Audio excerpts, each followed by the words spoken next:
which is a lot of fun. A lot of homeschooling parents in here and fans of yours in a variety of ways. Catching you on Dell Big Tree last week. Isn't that awesome, right? I spread that because I get Dell's. Let me turn my video on for this part. Dun, dun, dun. I get a text every week, Thursday, whatever, 3:00, Dell, when he goes live. It's the Highwire live text, and it gives you all the links for that day's episode. So there's a YouTube live link, and then he has the references. And I didn't know who was talking. I'm just used to, if I have time and I can listen to it, I'll click and check into Dell's show. And then I saw this promo for you on there, and I was like, Dave's on the show, and then you did so well. Like I said, dude, you had the fire in the belly that day. Thanks, you were like, it's a good forum for you to express it because he's an excellent interviewer and puts on quality media.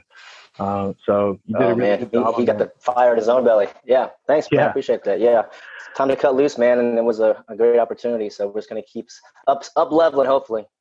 Yeah, and then so the thinking tonight is, it's a great opportunity for you to showcase where you've been, where you are, where you're going, how you're helping people, right? All that value you're providing.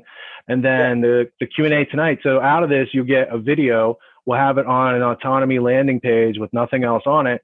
And then you can use that to share with people you know that might like to see you in this type of format, doing a little presentation, doing a little Ask Me Anything Q&A. It'll mix it up more than the regular interactions that are out there. Yeah, perfect, man. No, I'm excited to talk to your group, man. Your community's awesome, dude. So I'm going to cut loose a little bit also here because you gave me permission. I never even heard that word, the rhetoric. What's it called? Parrhesia? Parrhesia. Yeah, and I heard that first awesome. The first time I heard someone say it was Cornell West, and he said parrhesia. And I said, what is that word? I'm looking it up. And then I wrote, it was the name of a Peace Revolution episode, maybe episode 8. Back when we were interacting with George Clayton Johnson, who had written Twilight Zone, and he wrote the pilot for Star Trek, and he wrote Ocean's 11. He's a really interesting character. So I pitched him on a project, and it was called Parrhesia, the need to create a conscious, comprehensive curriculum, which is autonomy. That's good you caught that word today. Hey, man, rhetoric is the deal, man. I mean, we can talk more offline, but there's some really amazing things that kids can be doing, people can be doing, but like that seems to be one of the key plays strategically for the future of humanity, freedom and stuff. So maybe I'll tap on that a little bit tonight, but rhetoric's so vital. For sure. And it's something we're also like, we're indoctrinated not to enjoy it or to be good at it. And those sort of things continue to plague us for the rest of our lives. So what you're talking about tonight, how to get that into like the active literacies, not just the passive literacies, but the active literacies open the doors to success. So there's plenty of people. We got over 20 people waiting to see your presentation, so I'm not going to delay it anymore. For those of you who have showed up tonight to hear David J. Rodriguez lay out some little grammar, logic, and rhetoric for you, a little wisdom, you're in for quite a treat. He's an excellent public speaker. He's been a longtime Tragedy and Hope member and subscriber. He is the publisher of John Taylor Gatto's Underground History of American Education, the reprint in Volume 1, Volume 2 soon to come. And he's also organizing an Acapulco this year and played a part in that last year. I present to you David J. Rodriguez. Dave, feel free to share your screen or do whatever you would like to do to express your parrhesia this evening. Awesome. So it's great to be with you, Rich, and the autonomy community. I have a lot of respect for you all who are taking control of your life and really living empowered presences and beings and demonstrating what a human being is, in my opinion. And just in my own observation, has seen the little call I got to see a sneak preview of a couple weeks ago. You guys are doing great stuff here. And so nothing would make me happier than being a small part in your journey to help you remove your children from the school system if you haven't already, or to think about it, or to maybe give you some techniques and strategies, some ideas for empowering your children. And this is one of the passions that I have just in working with John Taylor Gatto and being part of the community and just being so inspired by what Rich is doing there at Tragedy and Hope, and seeing how John had been ways to empower young people as a school teacher in the compulsory state monopoly school system. And so what I tell my clients and people that want to learn about homeschooling and apprenticeships and these types of models is we got to start at the very beginning. because this is an indoctrination program. There is a doctrine. The doctrine is statism, or confusion of the entire mind, a belief in authority, and self-alienation from ourselves. And that's what's so sad about the whole model, because the situation is that there's over 50 million young people in this system in the US right now. Worldwide, it's over 600 million young people. And as Gatto says, how many more centuries are we going to let this thing go on? And so I'm reminded of the story of the young man who was on the beach, and he was running around grabbing items and throwing in the ocean. And then there was an older man who saw him, and he was confused. So he walked over to the young man and said, "Young man, what are you doing over here?" And the boy looks at the old man and he says, "Last night the tide went down and it left all these starfish on the beach. So when the sun comes up, all these starfish are going to die." And so the old man says, young boy, there's thousands of starfish out here. How can you even make a difference?" The young boy reaches down, grabs a starfish, throws it into the ocean, and says, "I just made a difference for that one." And so that's part of my perspective here, is that the whole system is a behemoth of an institution of bureaucracy, and maybe we can't change the whole system in the next few years or decades. Maybe we can, but most importantly is your child, your son, daughter, nephew, niece, whatever a young person that's in your life. And so I'm going to share some of the ideas that John Gatto shared with me that I picked up along the way, that hopefully you will find some value in be encouraged and gain some confidence and gain a new perspective, because the most slippery word that we hear, in my opinion, is education. And so the state always says every child deserves a quality education. And as much as I want to say yes, you have to define what is that? What is an education? And as Gatto taught us, there is a huge difference, a chasm between an education and a schooling. And so the schooling, the model, if you went through it like I went through it, 12 years, then you were part of basically a day prison where other people did things to you. And an education is what you do to yourself and to do to yourself to create a good life. So this is the bigger can of worms of what is a good life? You know, what does it mean to be a human being? And that's where education comes in. And you go to the root of education. Educo means to draw from within, to pull out.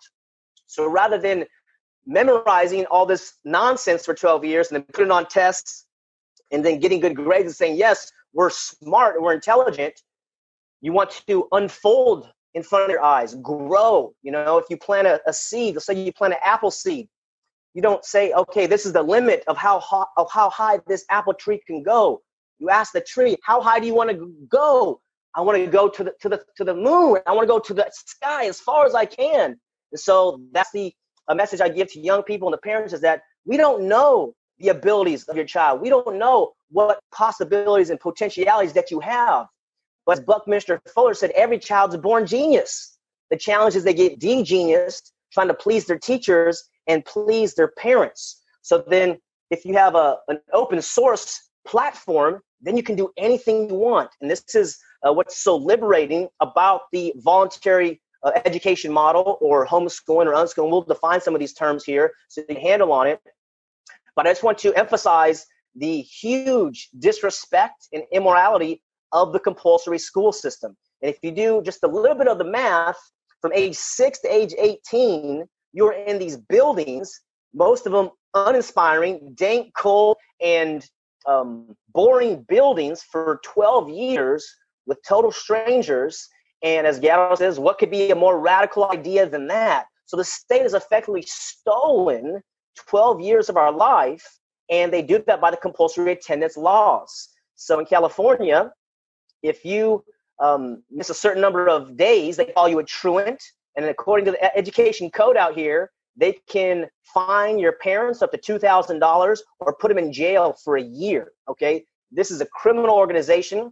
And before I continue with a complete throwing the system on the bus, my mother was a public school teacher for 20 years.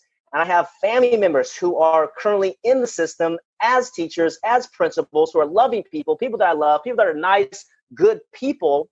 but because they weren't taught what an education is, the distinction between a school and education, and there hasn't been a proper moral education. What is right or wrong?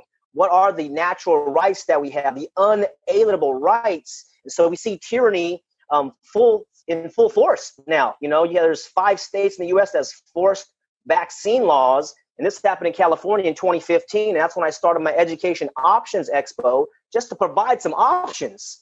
And so as I honed into it, now I see homeschooling is probably one of the most powerful models. And so I started this private school. It's a virtual school called the Valor Academy. And so I have 2 principles that I stand upon in that virtual school. One is the world is the classroom. Okay? This is another curriculum we can talk about here shortly too. The world is the classroom, and anything and anybody you can learn from can be your teacher. So getting the education is not something that somebody can give to you. Okay, just like if you get a gym membership, that does not mean you're going to be fit and healthy. You have to do work. Getting a 6-pack or 18-inch biceps is not easy. There's work involved. So same thing to get education. Nobody can just give this to you, or you memorize this, and now you're going to be some bright, beautiful person because you memorized it. Now, there's value to memorizing material, right? There is an intelligence in that aspect, but in terms of an education, that's what you do to yourself. So as you start the homeschooling process or continue wherever you are, think about that. What is an education? What are our goals here? What are we after? And if you're similar to some of the people who I've been speaking to and parents, they want a happy, healthy, independent adult or young adult as they grow, somebody who can live a fulfilled life, someone that knows who they are or where they're going and what they want out of this experience, versus someone when they go through the system like I did and they say, what do you want to do? Congratulations, you graduate high school. What do you want to do with your life? And you're like, I don't know. Is this my life? You've been telling me what to do for 12 years and giving me homework assignments and making me read boring books. And that's the other aspect of it. So just to kind of start at square one with the school system is a terrible organization. There's likely, and I know for a fact, good people in there. However, the mechanisms and the psychological conditioning habits factors in that system are really damaging. And so I encourage you to remove your children from that school system. So when you remove them, what can you do? Well, there's democratic schooling, which is a voluntary type school. One resource is a documentary called Summerhill, about a school in the United Kingdom that's been around for over 100 years. So if you're a little bit, maybe you need some transition, you can take it to a democratic type school model. There's also schools called Sudbury schools. But the essence is voluntary education where you don't use coercion or force, right? This perverts the learning process and makes it seem like it's like a jail. And learning is one of the most exciting things ever. You want to grow and be as most expressed and strong and emotionally connected to yourself as you can, but that help happens to yourself by yourself, and you can interact with other people. But this is a journey that you're going to take life. That's the recommendation, right? So as a parent, you want to have a child that's a lifelong learner, and they're able to chart their own path. So starting off, I give parents the 5 phases of homeschooling, because we came from the state school system where none of these terms were defined. Nobody gave us a real array of options of what it could be. But the 5 phases, in my opinion, the first is forced schooling. So I just spoke a little bit about that. The compulsory attendance, compulsory curriculum, that's default. So if you do nothing, that's where they are. The second phase is deschooling. So this is where you have removed your child from the school system, and now they're in your house, and maybe you don't know what to do. That's totally fine. You don't need to know what to do. It's just a matter of letting them decompress. So if you shake up a bottle of soda, you open up the cap, there's all this pressure that needs to be released. Same thing for deschooling. And generally the rule of thumb is that for every year they were in a forced school system, you want to give them a month of total freedom, whether that's playing video games or sleeping. They're basically reacclimating to themselves. And after deschooling, then there's school at home. So this is where you buy all these curriculums and you say, okay, it's now 10 a.m. time for math. We're going to do art at 2 p.m. and you have all this scheduling and you set it up like the traditional school system. I recommend you get past that phase as soon as you can. The next phase is homeschooling. And so how I define it is that homeschooling is when a leader creates an atmosphere where personalized learning can occur. And so what type of atmosphere would a leader create? And who is the leader? Well, you're the leader. You're the mother, the father, the auntie, whoever you are, the grandparents. The atmosphere that is conducive to learning it's an informal environment. It's a relaxed environment. It's an environment where they feel safe.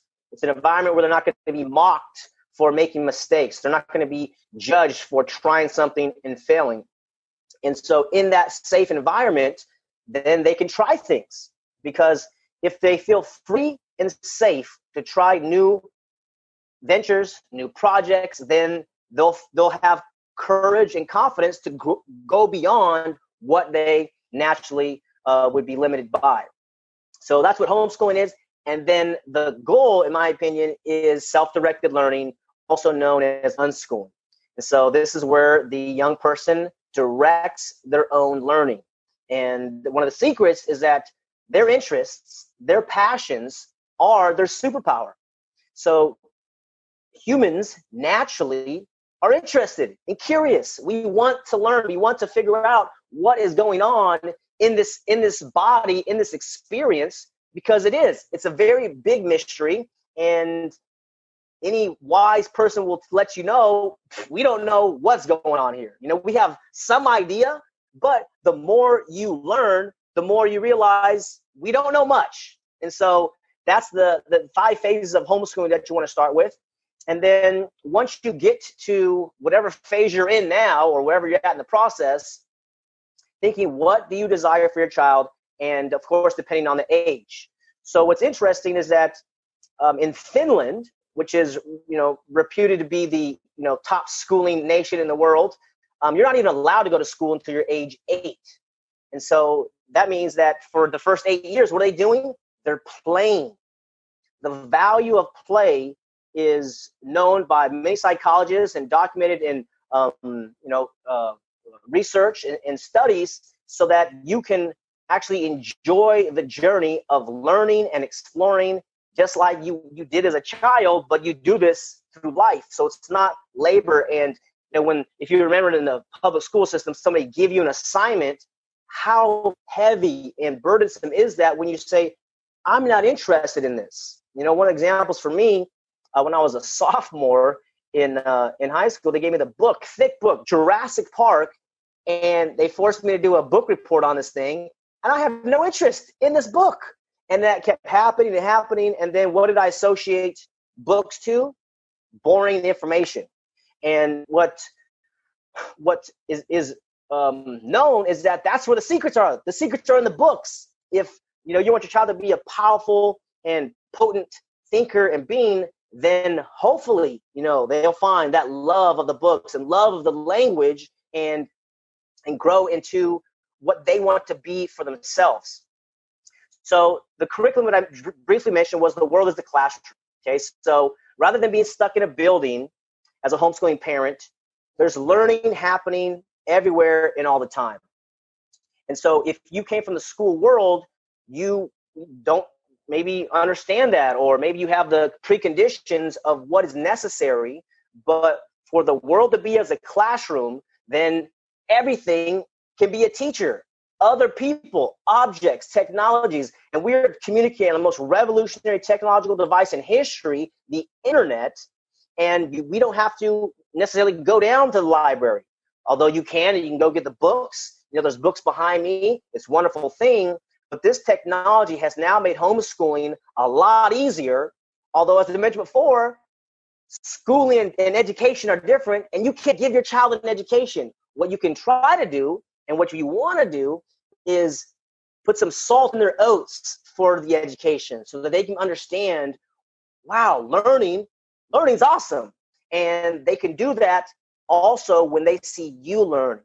This is another vital point, is that as young people, and even as adults, we watch the people around us, especially when we're kids, our parents. And so we don't necessarily hear the words all that well as kids, but we watch what mom and dad are doing. So if mom's on a learning project, or she's doing something, her gardening, her business, or whatever, her art, then wow, that's interesting. Or if dad's doing something and he's passionate about it, he's excited about it, he's focused on it, wow, then I'm learning that's what it is to be a human being. So I would encourage you to pursue your own projects in your life with the intention that your child can see what you're doing so they can become intrigued. And children naturally want to help out. This is what's also so fascinating, coming across the philosophy that children are honored guests that you've brought into this world. They're the most vulnerable people on earth, in my opinion.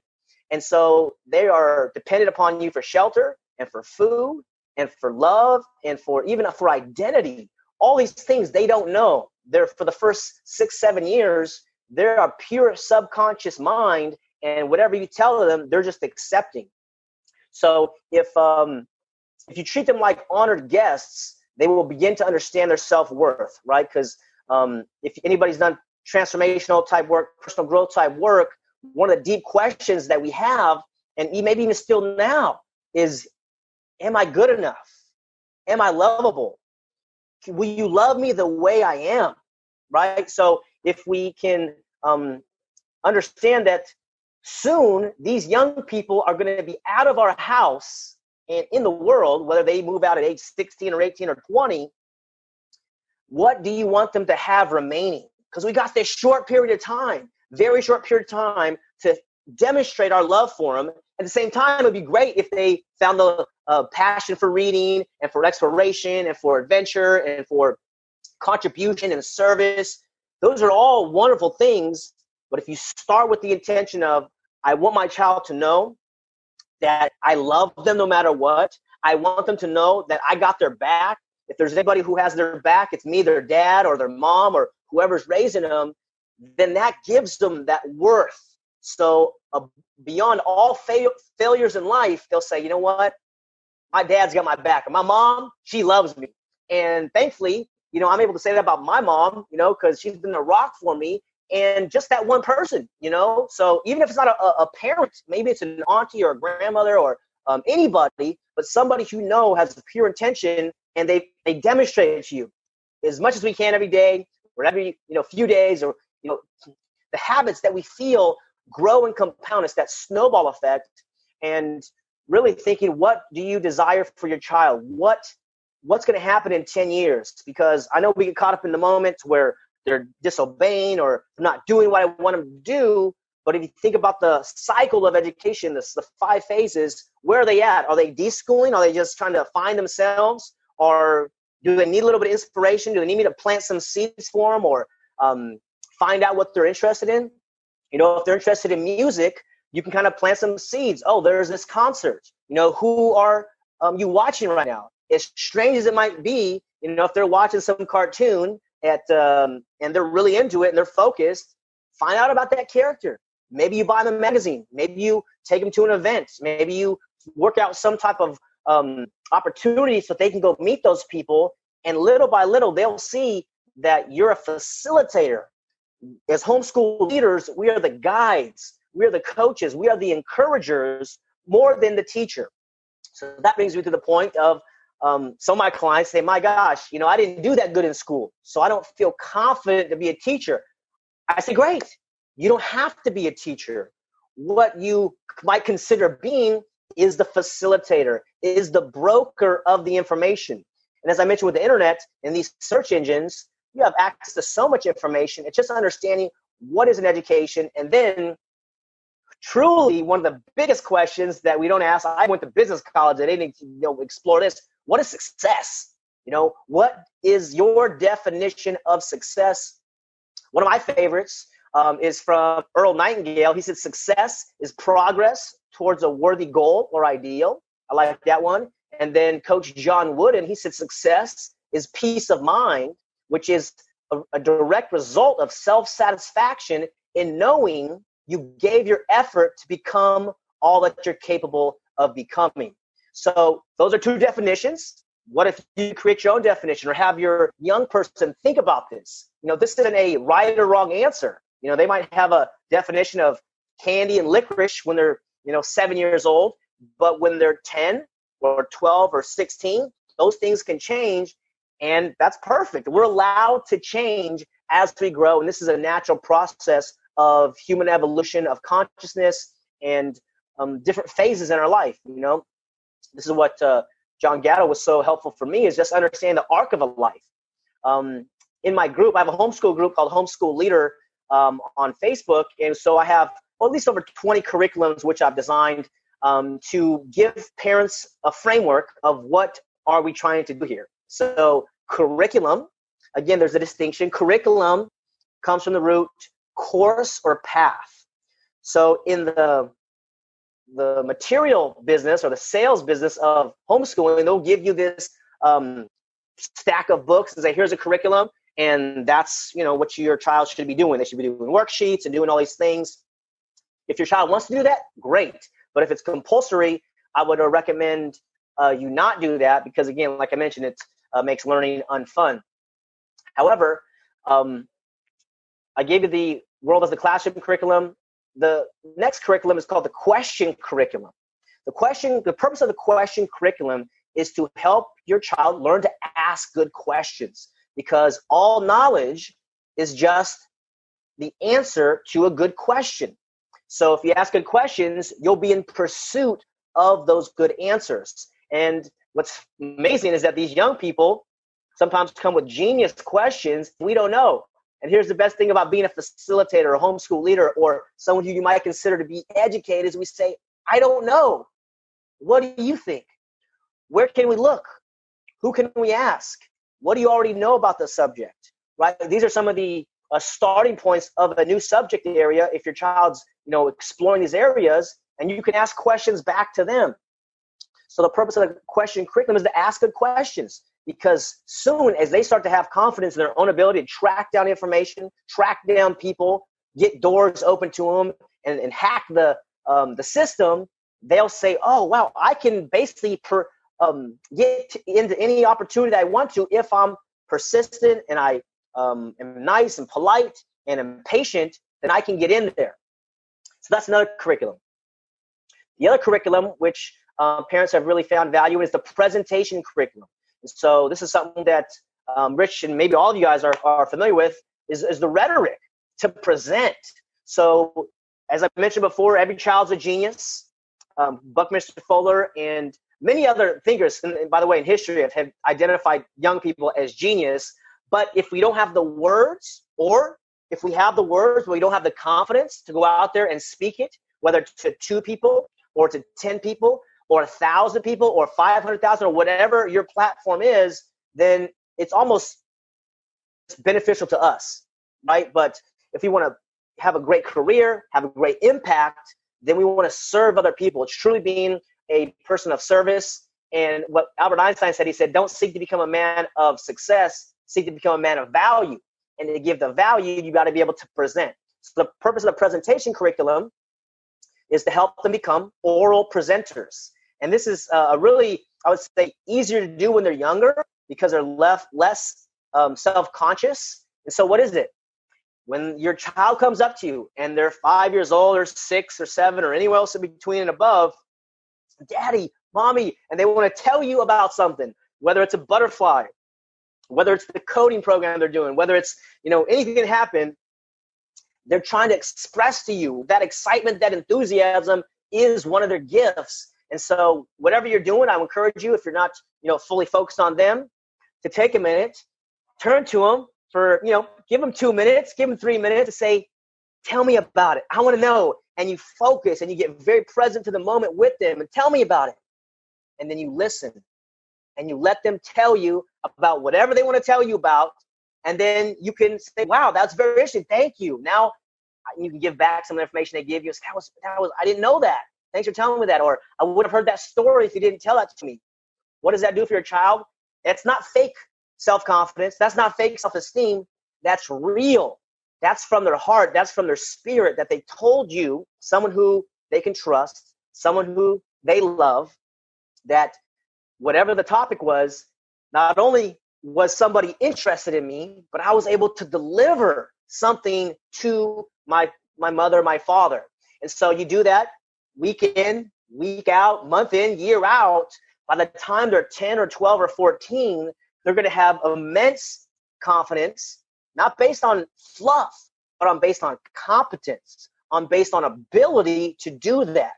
And then maybe you could put them in some Toastmasters type program, or there's other transformational programs out there. Just as a little side note, there's something called landmark education. A lot of people found value in that. They go down to age 8, 8 to 12, and then age 13 to 17. I've got to participate in some of those programs with the youth, and it's amazing. These types of revelations these children have in these programs over a weekend. I'll tell you a quick story here, and I'll get back to the curriculum. I was volunteering with the young group. This is a few years ago now, and there's about 60 kids between age 8 and 12 in the room. And the facilitator's going, he's talking about distinctions and these types of things. And there's one young boy, he keeps raising his hand, and I'm busy in the back. I can't pay attention to all of it, but he's paying attention, or he's asking questions, and he's pretty engaged. And then at lunchtime, they did a feedback form. And so they asked the kids, all right, kids, tell us in 1 or 2 sentences, what did you learn today? And so the kids, they take this form and they write it, some sentences there. And I was gathering up. I was okay gathering up, and I happened to gather this one young boy. His name was Luke. And I said, oh, Luke, this guy was participating today. What did he learn today? So I was gathering. I just kind of looked at it and turned it in. He says, today I realized I'm responsible for my own happiness. My father is not responsible for my own happiness. So he realized that. Not somebody that forced it on him. Not somebody said, hey, you're responsible for your happiness. Not me, which is true. That's a true statement. But the delivery and the experience of him being in a room with other people where he was thinking for himself in an environment that was safe, that was informal, that was relaxed, and they're playing games and doing all this like non-traditional stuff compared to compulsory school system. And he realized one of the great truths in life, that we all are responsible for our own happiness. I thought that was so amazing. So that's one of the intentions there with the presentation curriculum, is to just let them speak to you. Let them share whatever it is that they're excited about. The next curriculum that I like to share with clients is the mistakes curriculum. Now, this is a big one, because if you went to the school system and did decent, which I assume many of you did, many of you I'm sure just said, forget the school system. This is a garbage system. There's something called perfectionism, where we try to get everything right, especially in starting businesses or relationships or dancing or singing or doing art or whatever it is. We associate perfection with good or value. And maybe that's the case, maybe not. But the mistakes curriculum, the purpose of that curriculum is to be conscious as the homeschool leader that mistakes can be one of the most powerful teachers ever.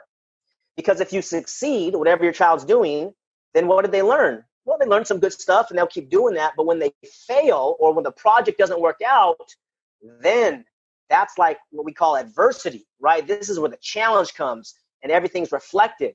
So, one example is if they start a project or they want to build a game or whatever the intention is, and it doesn't work out, if they're young children, let's say under the age of 8 or 10, even maybe 12, they're looking to you and looking in your eyes, is it okay that this didn't work out?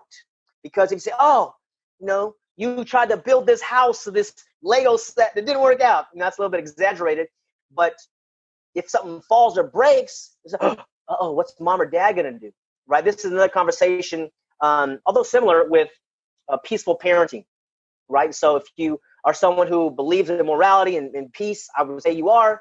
There's a voluntarism type philosophy, just treating people with respect, and your child's going to look to you for that level of identity. Is it okay if I make a mistake? And the best thing is that, yes, we want you to make mistakes. The more mistakes you make, the better, because then you can find out what doesn't work, right? This is a story, maybe it's apocryphal, of Thomas Edison, right? The alleged a creator of the incandescent light bulb. And so he was being interviewed by a reporter, and this is before he made this discovery. And he said, everybody says that you can't create light from electricity. All the journals are saying that it's not going to work out for you, and you've tried, was it 10,000 times? So it's, it's kind of like, how do you keep going? And he said, son, you don't know how the world works. I haven't failed 10,000 times. I have successfully identified 10,000 ways which won't work, which means I'm 10,000 ways to find the one way which will work. So whether it happened or not, I'm not sure, but the idea behind that is solid, right? Where your mindset as a scientist is trying things and having things fail, right? This is, again, Buckminster Fuller said, children are born scientists. Why? Because they're naturally testing, they're squeezing, they're tasting, they're exploring all five senses, and to test it, to see, what's the hardness, what's the smell, what's going to happen here. They say, no, take that thing out of your mouth, right? It's dangerous. So there's value in that. But the point is that making mistakes is valuable. And if you are a space for safety and non-judgment and actually encouragement, right? So the school system teaches against failure. And the example is that if you get let's say you get 6 out of 10 answers correct on a test, that's a D, or that's like, fail, that's bad. But in business, if you get 6 out of 10 correct, that's a superstar. Or in the Major League Baseball, if you get on base 3 out of 10 times, that's a 300 or a 30%. That'll put you in the Hall of Fame. So understanding, again, the numbers that we learn in the compulsory school system with the real world are completely backwards. And it's good to be aware of that as you are facilitating this homeschool excitement and adventure with your child, is that mistakes are good and you want to facilitate that for them. Another curriculum is the action curriculum. The action curriculum is where you encourage your child to take action.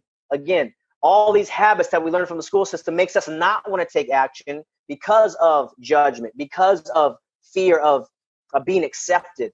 And so we want to encourage action. So if your child says, hey, I want to do a lemonade stand, great. If your child wants to carve a pumpkin, great. If your child wants to make a cake, yes, let's do it. Let's try something. Let's do stuff. Because the more experiences we have, the more we have a reference for our future. And what Steve Jobs said, he said, you can never connect the dots into the future. You can only connect the dots in the past. So whatever's going to happen, you connect the dots later and it will make sense. And so this is where we understand that, like, right now is the time to try stuff and to do stuff, especially while they're living under your roof, where they have food, they have shelter, and they actually don't have to worry about the realities of life, of bills or mortgages or family or all these things, transportation, all these challenges that we face, and where you as an adult have that foresight. So you want to provide that for them. The last part I want to share is about apprenticeships. So apprenticeships are more for the teenage age range, and it doesn't have to be. It can be, as young as 10 or 11, 12 up there. But an apprenticeship is where you get connected with an expert or a master in the field.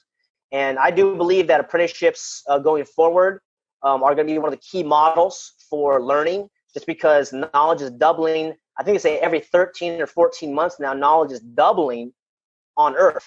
So think about that, how fast and how much information is happening right now. Nobody can predict what's going to happen tomorrow, right? Otherwise, they would make all this money in investments. So for sure, we don't know what's going to happen in 5 years or 10 years. We can have a kind of a trajectory, but the apprenticeship model is based on the win-win. Okay, so your child can now find a subject matter or an interest, an industry that they want to participate in. And then if they can identify an expert in that field, whether locally or online, they can reach out to them. And that's something that you can broker depending on your child's age. But the idea is that they go volunteer for them with a sincere and clear commitment to help them out, to serve them in exchange for learning a little bit about that field. So one example, one of my friends, he has at the time his son was 15 years old. And I have another friend who's a DJ, professional DJ. So I said, hey, my friend has a 15-year-old. He's learning about DJing. He wants to kind of learn a little bit. Can he come help you? Can he come carry your stuff around and hang out? And the guy said, okay, he's going to, carry my equipment. Yeah. So what happens? The 15-year-old goes and hangs out with the professional DJ for the day, carries his stuff, looks to see how the setup is. You got to then spin the music, and then you got to pack up all that stuff. And, that's the end of the day, maybe 5 or 6 hours of work. So what was his conclusion? The 15-year-old, he was like, man, like I like music, but I don't like being a DJ. That was hard work. So that was just one example, but there's a plethora of examples where somebody has an interest in maybe it is art or music or coding or baking goods or whatever it might be. If they can find somebody in that field and then work with them, give them service, help them out sincerely, and there's some other strategies behind that we don't have time to get into right now, then not only will they be welcomed by the expert, but they'll be welcomed back. It says, wow, your child, your teenager is really helpful. Can he come back? And so that one-day apprenticeship can then turn into a week apprenticeship, a month, a year, and you start developing these types of relationships. And now they have professional relationships in different aspects of the industry. And if they want to turn that into a career, they now have the relationships, they have a little bit of experience, some insight, and you can learn some of the vernacular, the vocabulary, the strategies with that business. So just because the school system is so outdated and, as many of us know, was originally designed to create obedient people for the military and for social management, they weren't designed really for empowerment of the individual as a whole. And apprenticeshiping can do that. So there's different caveats as such in that area. But those are some of the things I want to share with you guys. And let me just make sure I got through some of the items I want to share with you. Okay, there's one more curriculum I want to share. One is the relationship curriculum. The relationship curriculum, the purpose of that is to demonstrate to your child what is healthy relationship. And myself included, we're all still exploring what is a healthy relationship, but we are demonstrating, we are models. Our children are imitating us, our words, our tones, our actions. So this curriculum is a framework to help them see what a healthy relationship is.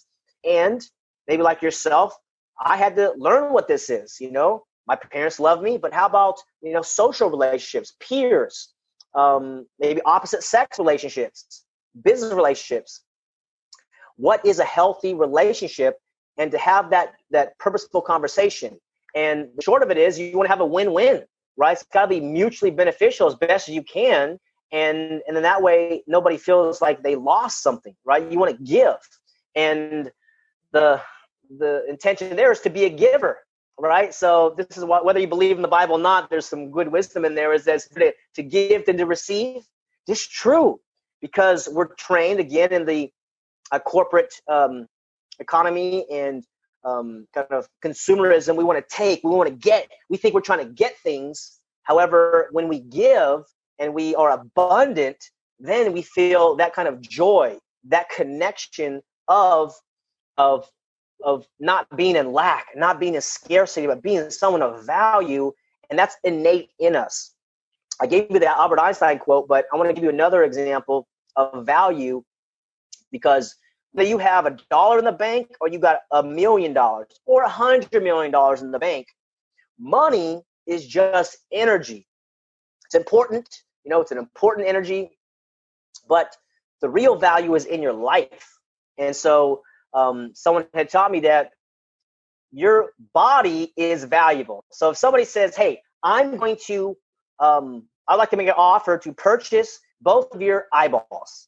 For whatever reason, let's say this person is blind, and you have the perfect DNA and blood type, and they want to buy your eyeballs, and they're just a billionaire, and they have billions of dollars. How much would you sell both of your eyeballs for?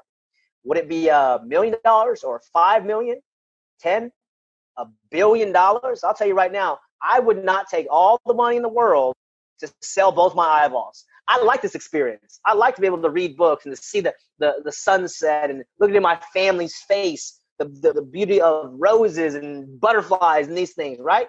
So maybe there is a price for you. Maybe some person says, I do want to give up both my eyeballs. But the point of that exercise is to understand how valuable your body is, because value is subjective. There is no price on your limbs or your organs or your eyeballs except the price that you put on them.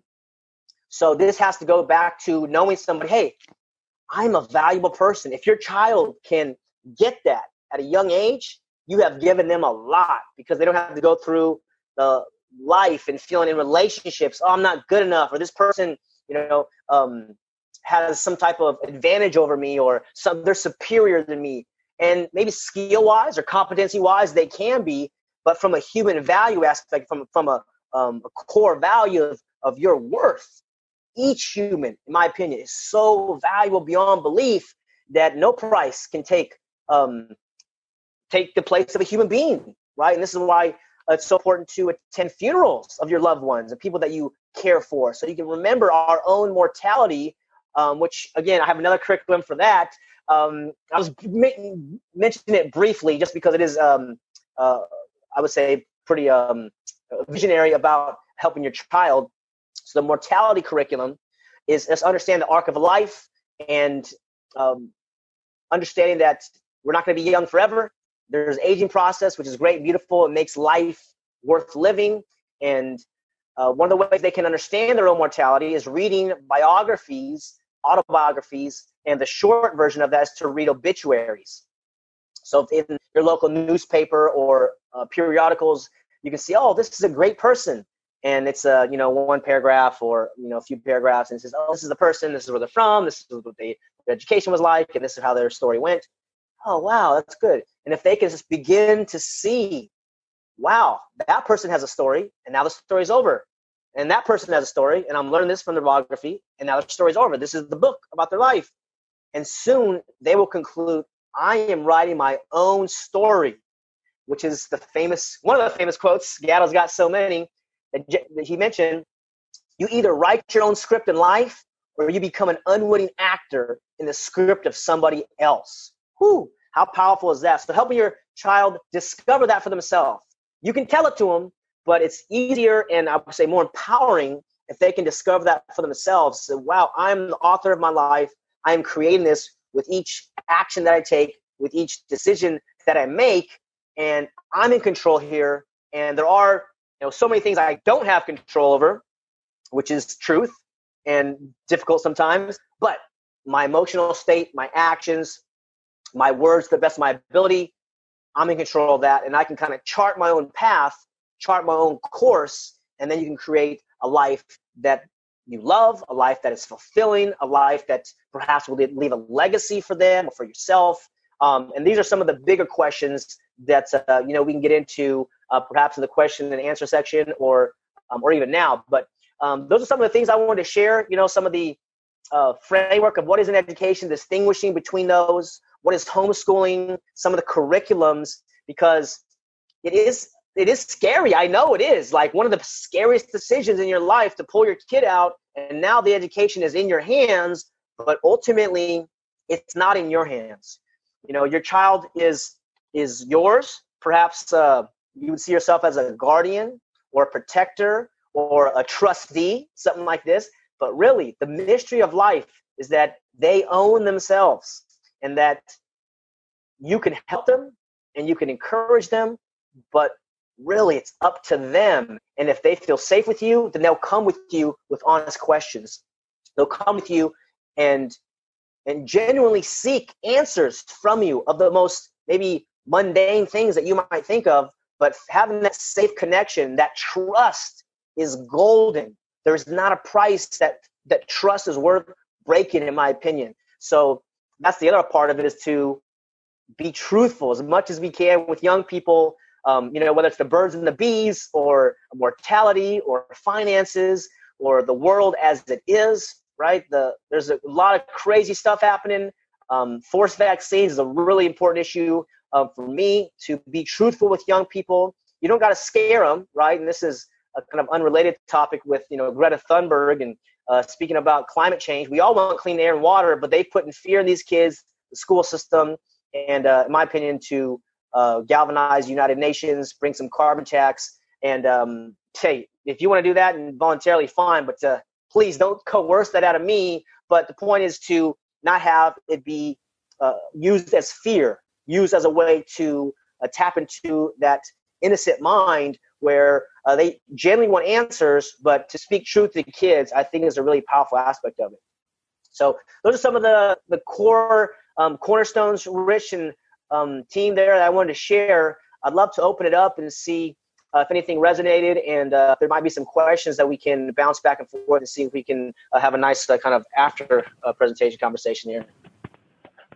Excellent job, Dave. Well done. I'm going to bring some panelists over. Hey, what's up, Dave?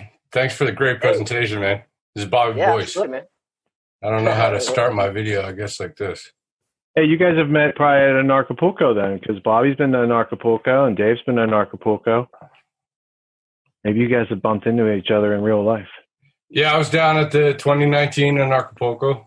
I don't think I was keeping it kind of close and checking it out. Yeah, I don't recognize your face and name, but it's great to meet you here and a fellow attendee of Acapulco. That's awesome. Yeah, I don't know. I just find it, very incredible that we're all here together. But the main thing is I got 3 kids in public school, and my oldest is 15, my youngest is the second one is 13, and then my youngest is 8. And then my other daughter, who's 10, is in a private school. And so I came back from Acapulco and I did Rich's course in autonomy. And I was just like, I don't want anything to do with that. I don't care, we'll figure out a financial situation, but I don't want anything to do with that. Right. But they had been so taken into having the friend component of it. So, yes. Well, and that's kind of the main thing. It's like they don't want to just stay home with me. They, right. their hormones are popping, and it's just kind of like, I've got this group of friends who are, cool, and I like them, and we just get to, whatever, hang out during school, endure school until we go to lunch and get breaks and have fun together. Right. Yeah. That's a big question. So you said 15, 13, and 8, or 13, 10, and 8? Yeah, 15, 13, 10, and 8. Okay, awesome. Congratulations, man. It's a beautiful thing. You have so many kids, and I would love to have 4 kids one day, So the challenge is the social aspects of it. So I would ask you, do they know that they're free to leave, or are they there against their will? Because that's the most important thing, is that if you say, hey, 15-year-old, 13-year-old, if you want to homeschool, we can do that. They say, no, I want to stay here and do all these assignments and do all these, homeworks and stuff because my friends are so important. That's why I want to be here. Okay, that's fine, because the balance, and of course, these are your children, you do whatever you want. I would recommend, if you're my brother, I would say, this is their life. So in 3 years, the 15-year-old is going to be asked, what do you want to do with your life and what's going to happen? So the sooner they realize, like, dang, dude, like, this is my life. Whoa, that's kind of a big wave of responsibility that right now they probably don't feel. 15, that's, freshman year, approximately. 13 is maybe 6th or 7th grade. So it's like, it's fun, it's light. You said they got the hormones going on, see the girls, see the boys. But if you said, hey, by the way, if you don't want to be here, you don't have to be here. That's an important conversation. I'd recommend if you and your partner approve of that.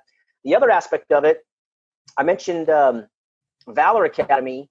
You can actually graduate these kids, whether it's through me or other schools. You can help these kids get out of that school if they want to go pursue stuff at a junior college.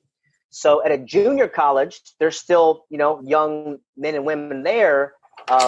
But I don't know, like, is your 15-year-old enjoying the experience, or how's his or her experience right now as freshman? Yeah, well, so it's 3 girls and a boy is the youngest. And, I've been following Gatto since I put my youngest daughter in a public school in New York City. I've read the underground history of American education, cover to cover, and I homeschooled them all for 4 years at one point. But and they're all, so then we had to put them back into public school when we moved back to the city. And at this point, it's, they have that already. It's like, I'm saying, it's like, I don't want to put you in. It's like, you're putting yourself in the school. I don't want to have anything to do with it. I don't want to be enslaved by that myself anymore. So I'm freeing myself from putting you into public school. And, I don't know what the plan, and they're like, well, you have to have a better plan than that, Dad. And I'm like, no, I'm sorry, I don't. So you got to stay home with me. And so, but that's what you were saying about the unschooling part of it. It's like the deschooling and the unschooling, the 5 stages of getting your kid out of the public school. Right. Yeah, I think the sooner they realize that life is up to them, the better, So whether, I don't know if they're doing anything for work or for money or how that works there, but like, if everything's given to them, right, they can get kind of an entitlement attitude, and then they're 18 or 20, they're like, oh, you got to do this for me. And you're like, that's not how life is. And of course, this is depending on your own personal parenting philosophy, but life is full of responsibility. It's full of challenge and opportunities, and it's a wonderful thing. And, it's a comedy, it's a tragedy, it's all these great, powerful perspectives. And if they can entertain that now, I think it's a good thing. But if they're enjoying it, if they say, you know what, Dad, I don't want to come home, I want to be here, then that's fine, But somebody that is like in school just suffering, and they're like, oh, I hate this, I don't want to be here, then I recommend you graduate them if you'd like, or get them out of the class, because education is wonderful. This is what's so powerful about Gatto, is kind of reinvigorating, hundreds and thousands, perhaps millions of people, of what it means to be an educated person. And I actually have something to read if you want me to here. Maybe I'll take a look at it. But yeah, go ahead. Yeah, let me just read this, man, because this is from his book, A Different Kind of Teacher. I don't know if you can see that. Yeah. But he's just a wealth of insights, and it's only a page and a half, so hang with me. It's the educated person. He says, I use the old-fashioned he, but it means both sexes. An educated person writes his own script through life. He is not a character in anyone's play, nor does he mouth the words of any intellectual utopian fantasy. He is self-determined. Time does not hang heavily on an educated person's hands. He can be alone. He is never at a loss for what to do with time. An educated person knows his rights and knows how to defend them. An educated person knows the ways of the human heart. He is hard to cheat or fool. An educated person possesses useful knowledge, how to build a boat, a house, how to grow food, etc. An educated person possesses a blueprint of personal value, a philosophy. This philosophy tends towards the absolute. It is not plastic or relative, altering to suit circumstances. Because of this, an educated person knows at all times who he is, what he will tolerate, where to find peace. But at the same time, an educated person is aware of and respects community values and strange values. An educated person can form healthy attachments wherever he is because he understands the dynamics of relationships. An educated person accepts and understands his own mortality and its seasons. He understands that without death and aging, nothing would have any meaning. An educated person learns from all his ages, even from the last minutes of his life.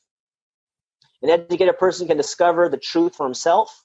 He has an intense awareness of and profound significance of being, and the profound significance of being here.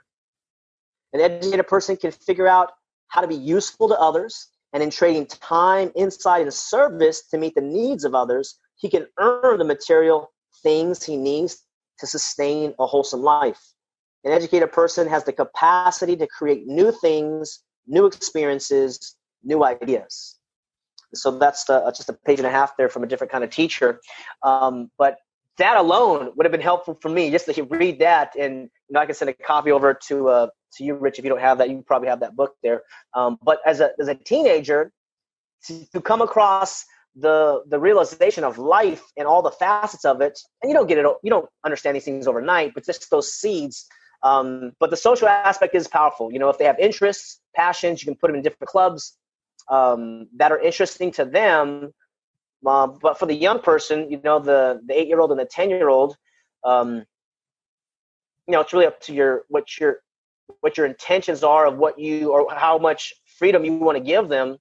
But life and learning they're so exciting. It's so thrilling to learn new things and try new things. But in that environment, it's really devastating unless it's not. I would say 20% of kids enjoyed the public school experience. When I talk with them, 80% of them say, yeah, it was kind of shitty. I didn't like it, or they hated it. But 20% actually got something out of it. So based on the limit of knowledge I have about your situation, those are some of the thoughts that I have. Okay, a little further into it. What was your personal relationship with Gatto? Did you work with him for a while? I did. Publishing his book? Yeah. So I saw the ultimate history lesson by Rich and Tragedy and Hope some years ago. I reached out, and because I got so angry about the system. And while I'm in San Jose, California, there's schools that are named Horace Mann School. And I'm driving past these schools and it says Horace Mann. I'm like, why is this school named after Horace Mann? Dude, he's a bad guy. He bought the system over. I said, I want to see a school named after Gatto. So I reached out to John and said, hey, can I use your name for posterity purposes? I want to get your name out there. And so I flew out there and met him. And then his wife asked me to publish the book. I said, okay, let me think about it. And I got back to him in a couple of weeks. I said, I'll do it. And he was working on a new book, but then he said, let's republish the old one that I've done. That put a lot of time into that. So let's do that one. And then, so that started the relationship, and then little by little figuring out how to do this. And then I got to stay over at his place a couple times and hang out with him and Janet, as maybe Rich and Lisa have as well. But it was a really special relationship, to converse with him and about covers and getting blurbs and just, different essays and stuff to get in there and doing editing. And it's so funny. I don't think I've ever told you this, Rich, but we were emailing back and forth. And we became friends. And he was maybe he does it with you. He was calling me Daveski, I was calling him Johnski, it was we're buddies, it seemed.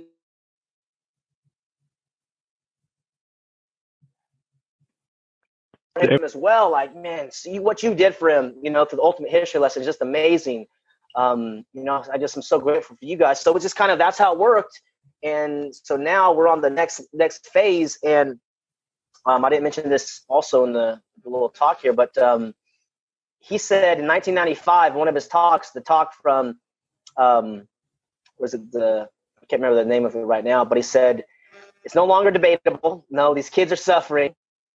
And it's time to draw the line in the sand. And so in combination with some of the things that he said, it's the system is not reformable, and how many more centuries are we going to let this thing go on? And then if you've looked into Agenda 21 and the agenda that they have for global climate change type stuff, the powers behind this system have really nefarious intentions in my research that I've been able to conclude.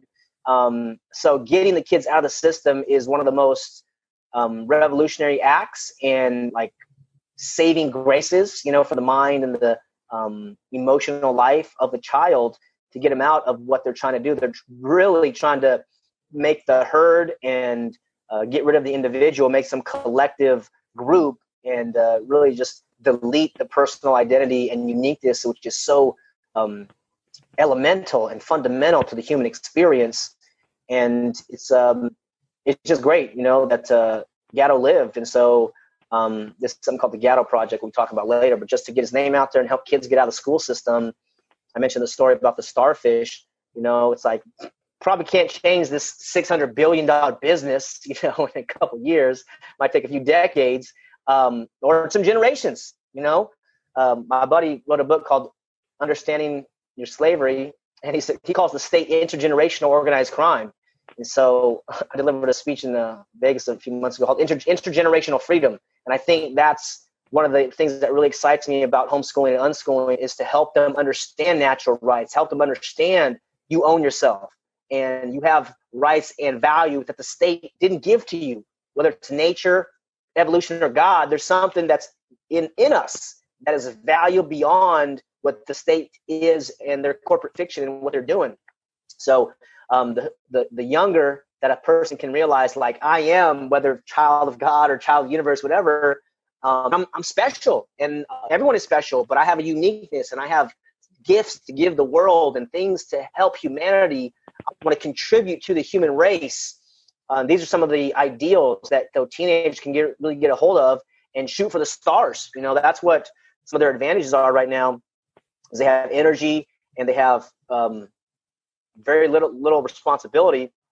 But it's good that you said you homeschooled them before, but it sounds like they were resistant to the approach, or they just didn't have. Because sometimes if you take, like I mentioned, the school at home, so it's like you take the books and now you have the books at home, and it's like that wasn't much of a difference, except now I'm with somebody I know at least. But did they have pushback regarding homeschooling, or how was their experience? Yeah, well, they were down with it. I mean, it's like they could, it's like I've been saying, basically, I'm a 9/11 truther, so I've been saying 9/11 is an inside job on every September 11th as an anniversary, and so since they were 2, and so I'm like 9/11 was it, and they're like inside job, but so it's that's good. It's so true, man.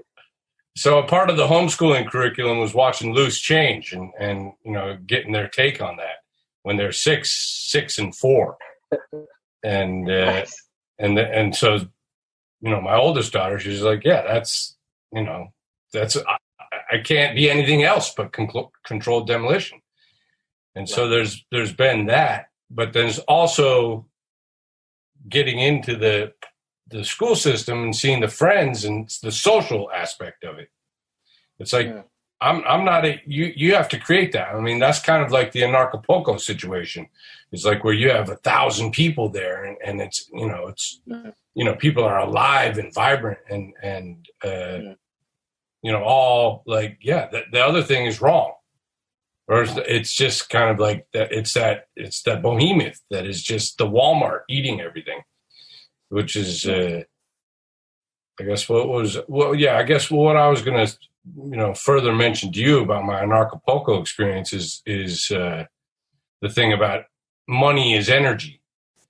And basically, I'm a Buddhist, so it comes down to right livelihood is the first thing of right view. It's like you have to have right view, and then you have to have right livelihood that helps you, to live the path of, I don't know what you call it, righteousness or whatever. And, the good life. Right. The good life. Yeah. And so the energy thing, so the money system is about to reset and collapse and go into, something 2008 on steroids. And crypto is, poising itself to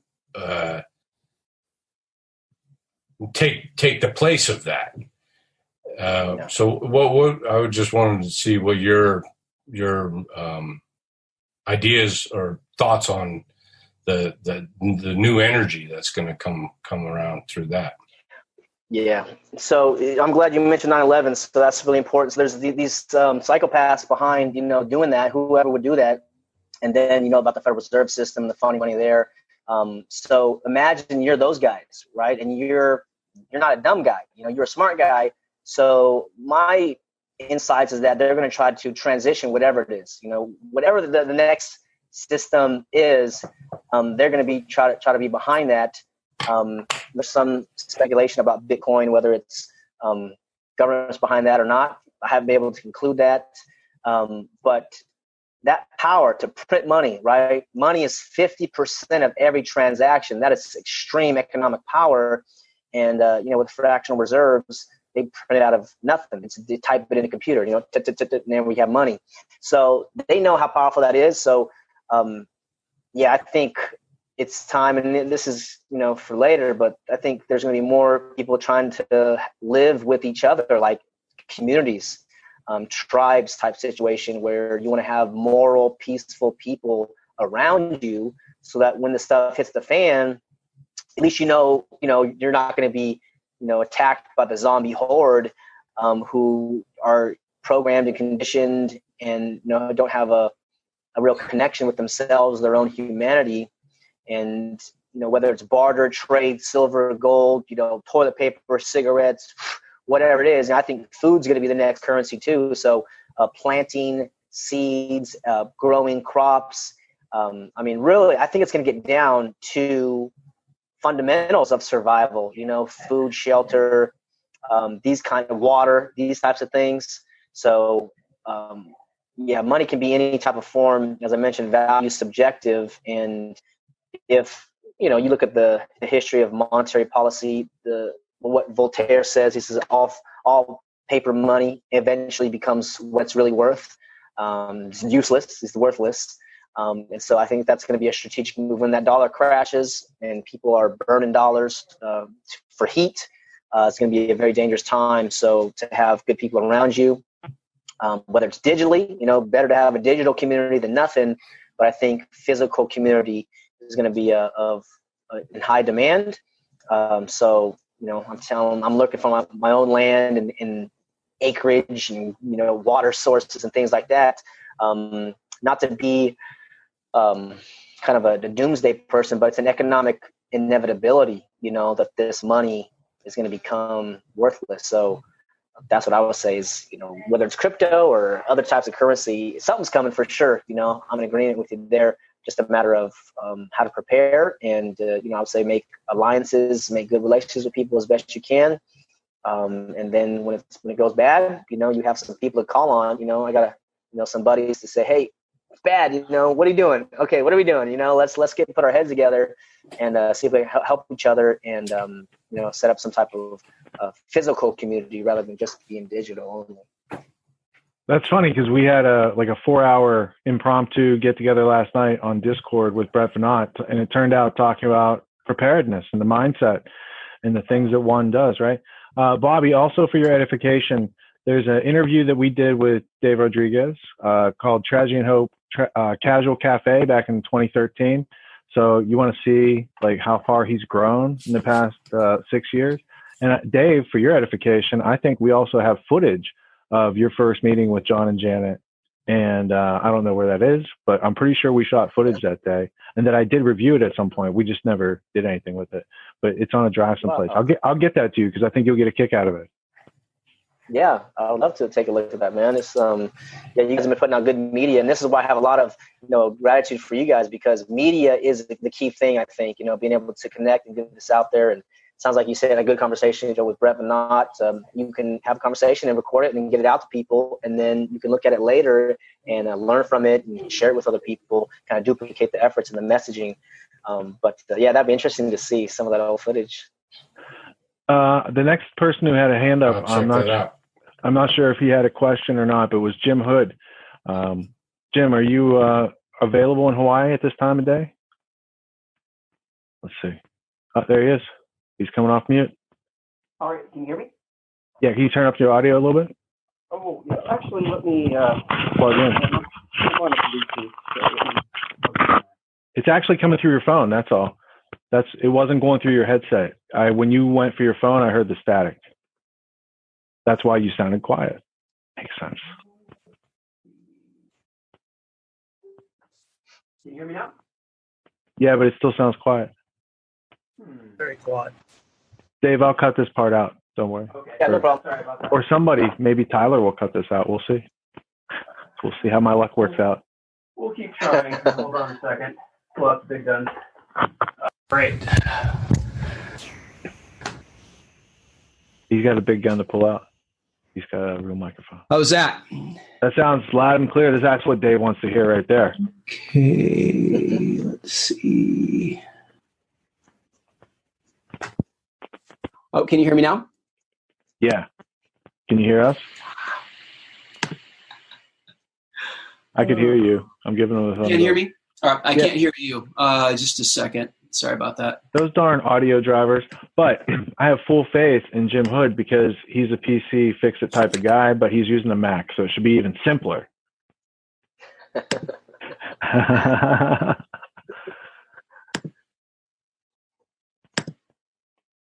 All right. Can you guys hear me now? Yeah. Go ahead. Well, go ahead and just throw your question to Dave, and I'll cut it together, or Tyler will cut it. Somebody will cut it. Sorry about that. That's what I get for working and listening. But don't apologize. Don't apologize. This is just real life. We do it live. Hey, well, hey, thank you for your presentation. That was great. I really appreciate it. And this is a real thing for me. My wife and I have a 4-year-old, and right now she's at Montessori school, and we have the option of sending her to kindergarten there next year, or doing something else. We're still trying to figure that out, and then we're also just trying to figure out what comes next. And it sounds like from what you'd said that you're a big advocate of unschooling, and so my wife and I we're just, like I said, trying to figure out what would be the best way to go. And unschooling, in my mind, and it's because I'm not incredibly well versed in unschooling, but it seems like there's a spectrum. You've got unschooling on one side, and then we're also looking at like the well-trained mind curriculum on the other side. If you're familiar with that book, I mean, it's a book that's like that thick that teaches you how to do a classical education at home. And I see the benefits of both, but I guess my question is from your experience, if you were in my position with a 4-year-old who was on the precipice of starting schooling, what would you suggest? Yeah, that's a great question. So I know unschooling could be a kind of scary term. So if you or your wife would prefer self-directed learning, that's a little bit more, I'd say, maybe clear, lucid on what it actually is. But age 4, they're still learning their 5 senses, right? They're still potty training sometimes. So they're still just being a young child and a toddler. So they're stepping into what they can feel and actually think about. So naturally, it's a personal decision for you all, but it really is exciting to learn. So if you have, let's say you start assigning things to your 4-year-old, that might be a little bit too much, my opinion. But we're not going to do that. I'm kind of thinking about what we might do once she's 6, for example.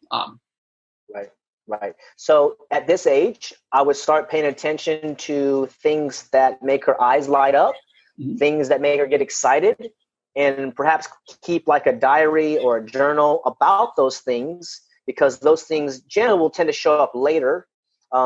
Maybe not, but just finding out kind of what makes her spirit go. And she's still, young, but music, classical music, art, visual stuff, drawing, writing, knowing that you guys are supporting her, emotionally, I think is one of the key things, going up to age 6. Because, for the first 6 years, they're just pure subconscious mind. And so they're just they're not self-conscious. And by the time they're 7, 8, 9, now they're starting to know, oh, people are looking at me, and so they start to kind of censor themselves. And so as humans, we don't have all the words to express emotions and feelings, right? So this is the challenge, is trying to find the word for what we actually feel and communicate that to somebody who then listens to it and says, okay, that's what they're feeling, or that's what they're experiencing right now. And that's a challenge in and of itself. So how to have a self-expressed daughter would be one of my goals. How to be a daughter who's present, who knows that she's loved no matter what, and to be in a home where mom's learning too, dad's learning too. And of course, you got to make a livelihood and provide, food for the belly. But it's like, okay, they're watching you, they're watching mom, and what are they doing? And this is probably not a conscious conversation they have with themselves, but They want to see, oh, this is what they're learning. This is what they're going through. So reading classical stuff to them would be interesting. Music, concerts itself. But, having the dialectical mind to, think for yourself is one of the goals too, that they can see, oh, this is what I'm feeling. This is what I'm expressing to them. They hear me, and now what else can I do? Again, it goes to the kind of the peaceful parenting model, which is another, important thing of how much coercion do we use, if any, or the idea that they're an honored guest. Because I would say you want your daughter to be happy, healthy, and independent and successful. So how to get there would be through experiences, through emotional connection, safety, and freedom to explore. Just like as an adult, if you have a change in interest or passions as a career, you're going to want to change, right? If you're on the wrong path, you don't wait until you're a year down the wrong path or 5 years down the wrong path. You're like, man, I got to make a decision now. And I don't have to like flip a U-turn right now, but I can kind of slowly, degree by degree, get the shit back on the course and find out what it is that I'm really in desiring. That's a really important question that they'll be asking. So those are some of the thoughts that I have about that. But up until like age 8 or 9, if she is allowed to try all these different experiences, groups, activities, that's, I think, more valuable. But I'm not familiar with the depths of the well-trained mind, but understand that this curriculum is a business too, so some of the curriculums that I went over are more of a framework, a mindset, an approach, rather than, I have the solutions and here's the answer, right? So many curriculums are this gym membership idea where it's like, here, you can buy all this, personal training and gym membership, but you still got to go to the gym, right? You still have to do the work. And if she's seeing you do that, or people around her or her friends or her circle doing that, then naturally she wants to do that. She wants to help out. And this is why I recommend my parents, they don't force their kids to do chores, because chores are really heavy burden if you are forced to do it. But when you want to do it, whether it's wash the dishes or fold the laundry, if it's not forced, it's like, oh, I want to help mommy or I want to help daddy. Okay, come on, and then this is kind of a teaching moment. Oh, this is how you wash it. This is how you fold it. And then it's no longer like, I got to do the dishes. It's like, I get to do the dishes, because those are two of the key things in life, dirty dishes and dirty laundry. Unfortunately, the sooner they can get, realize that truth, they're going to be happier too, because that's just a fact of life. And it's like, oh, I got to do laundry. Yeah, you got to do laundry the rest of your life, or somebody in the house has got to do laundry and do the dishes. But like inviting them as an opportunity, then rather as something that you have to do, changes the dynamic of the experience for that personal moment, and then for the future too. Cool. Well, thank you very much for that. Yeah, beautiful question. Thank you. Martin, do you want to go next? Then we can have Colin ask his question after you. You guys both have video on. I'm open to whatever. I think Colin might have opened his camera first, so I don't want to jump the line, but whatever.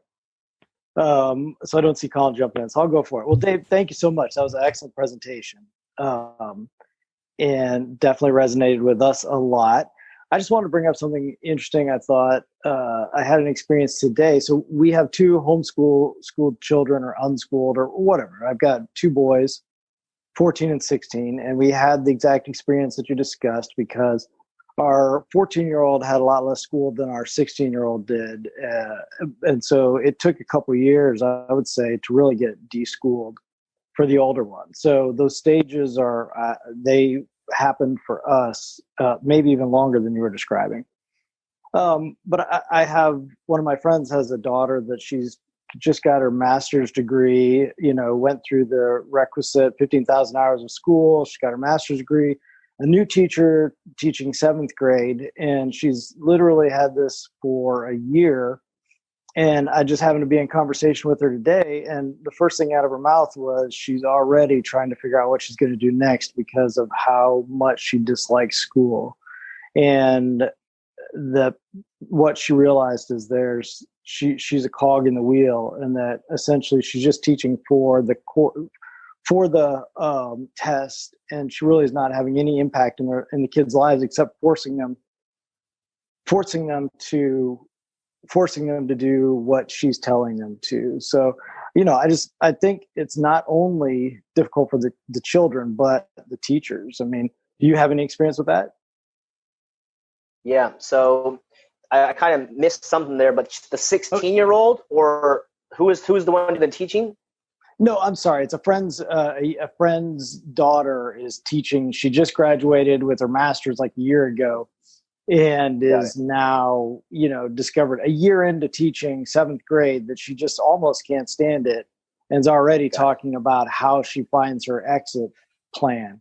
And, I'm hovering in the background with autonomy ideas, but I haven't presented. But I was just wondering if you're hearing this elsewhere. Yeah. So my guess is that she's a good lady, a good human, because that's what generally a good teacher would realize. Like, I'm not really helping the kids, and this is what Gatto realized. A lot of the people, this guy here, West Beach, was out here for 25 years, in California, and they realized that this is not helping them. So I think Gatto probably realized this maybe a few years in to his experience, and he was curious to figure out what it is. But now that you know what it is, and maybe you can drop some seeds for this lady, or maybe share some of his work. But what Gatto realized is that his classroom was a private laboratory. So he would set up this image for his other teachers around him, for the principal. He's a big guy. He's like 6'2", big burly guy, and so he would yell in the hall room, and he would always take the dirty duty, classroom duty and such. And that would allow the teachers to back off, right? So he would have the kids for 40 minutes, and then he would mark them present in the their class roster, and let them go do apprenticeships and go to the library. I don't know how they would do that now, but I do hear many teachers realize this, and then they quit. It takes maybe 3 to 5 years, and they realize this is not good. So that would be one idea. She can quit and try something else, or she can use her classroom as a private laboratory, where Gatto also, he would talk to his students about the school system as a subject matter in itself. Like, why are we here with these bells? What is going on here? And so students would understand in an experiential moment, what is happening? I am part of some type of social structure here. Why was this system here? And so that was really helpful for them. And some of the students went and talked to like the city council members, berated them, and like, why are you teaching us entrepreneurship? These are 12 and 13-year-olds, come on. So if she's up to that challenge, it might be interesting, but it's hard to say, like, I don't know who this lady is, but it is very similar, in the beginnings for John Gatto. Yeah, I was just surprised because I didn't realize it would happen that quickly. And so, after all that investment of time that she put in, I was really, really shocked to hear her come back that fast, that, hey, this is pretty awful. Yep. And my guess is that she also experienced that for herself. So she experienced it for 12 years, and then she went through the master's program and everything, all that classroom work, and she's like, what is this? And she's maybe in her mid-20s or late 20s or something. And so she started to have these realizations for herself. And good people actually want to help other people reach their potential. They don't want to waste their time. They don't want to indoctrinate them. They want them to tap into their own critical mind, their ability to think, which makes us unique amongst all animals, that we are like conscious. We know that we are here. So it's a tough question, but my if she was my sister, I would say you probably want to quit and maybe like start your own school or join a Sudbury school. This is what many of them have done. I mentioned a documentary called Summerhill. I cried maybe 4 or 5 times every time I watched that movie because it's so beautiful, and they treat children with respect. There's no compulsion. When you show up to a Summerhill school, they give you a menu like at a restaurant, and they say, here's all the classes that we take. Check off the classes you want. If you don't want to take any of these classes, that's fine. We have 10 acres. There's a bike ramp. There's musical instruments in the barn. Go play and learn. And I'm like, this is amazing. So There's about, I think, 40, maybe 50 of those schools in the U.S. that I'm aware of. There's also something called Agile Learning Centers. They're expanding, so maybe she can reach out to the Agile Learning people. I can connect them if you'd like there, if you email me. Okay. But people are starting to realize this system is not helping people. Although there's something called Act On Academy. They're doing a lot of good work too. They've been around for like 10 years.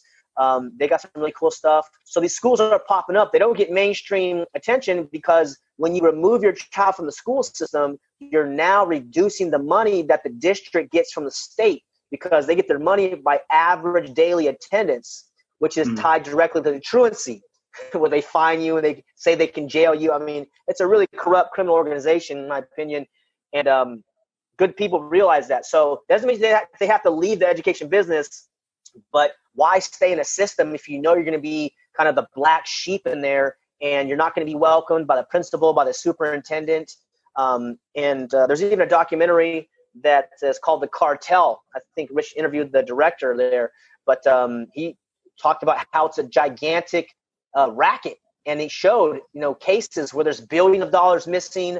There's people that are like ghost people on the payroll making $100,000, but these are not real people. They're just people pocketing money. So it's a huge money making scheme, and I would get out of it. I desire more freedom, and maybe she does too. But those are some of the options I would suggest. Well, thank you, Dave. I'll pass it. Last thing, just please make sure you post the Valor website. I'm interested. So thank you, man.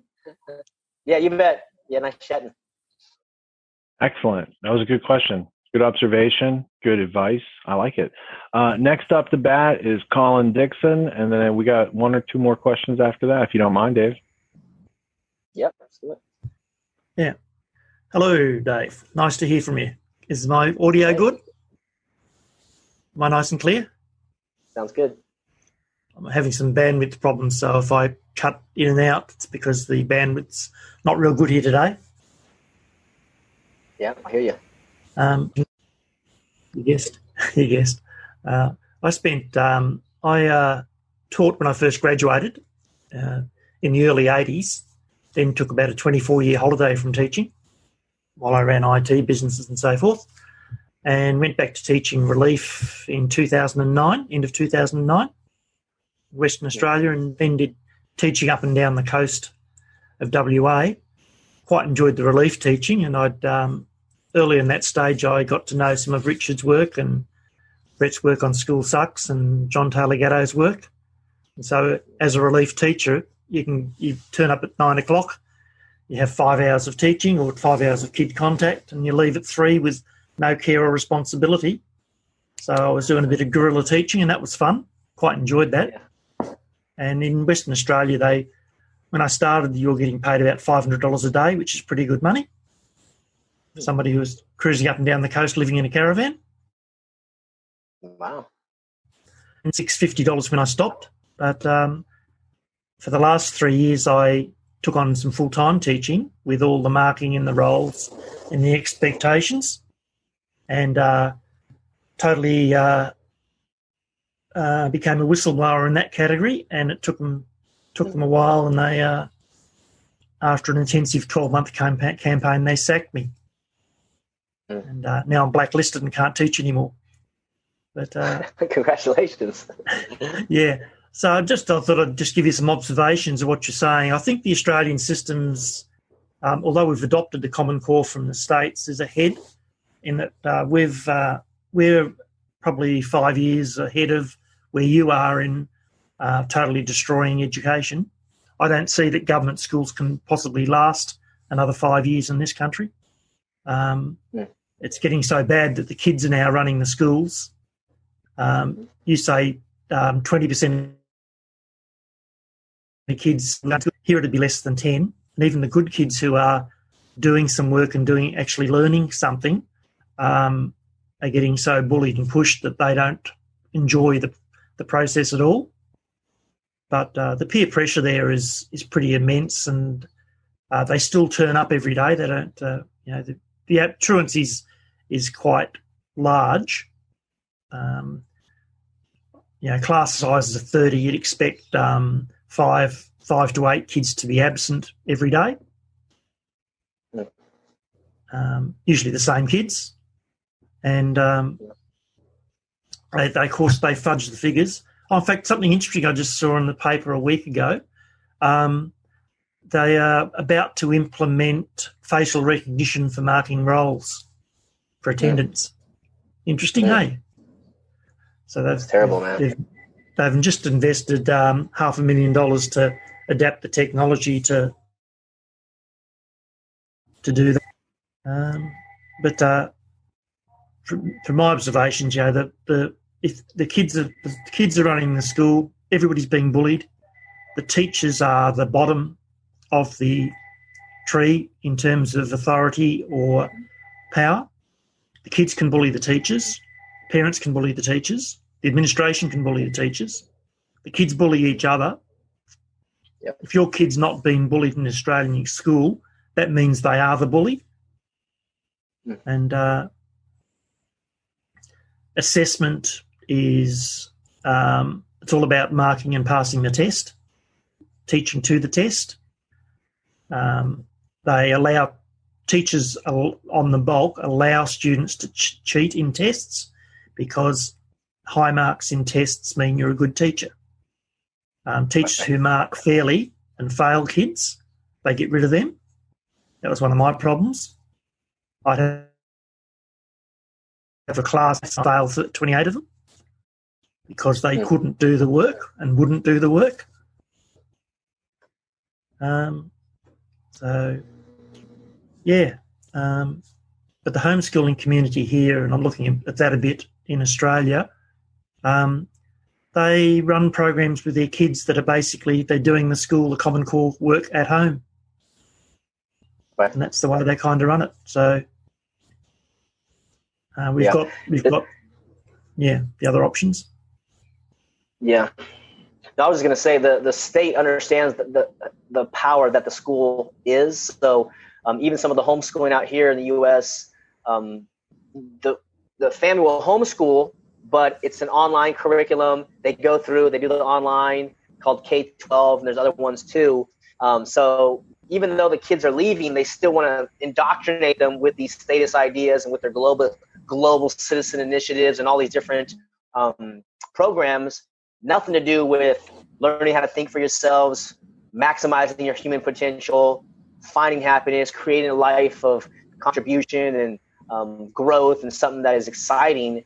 It's the opposite of that. As I mentioned, schooling. So I would call that school at home. But if we can, keep making this type of media and keep doing, getting the word out. I mean, there's more parents awakening to this. The forced vaccine issue. I don't know if you got that in Australia yet, but out here, it's awakening a lot of parents, and that seems to be a key part of the agenda up here. So if we can provide that platform, that support, I think more families will remove their children.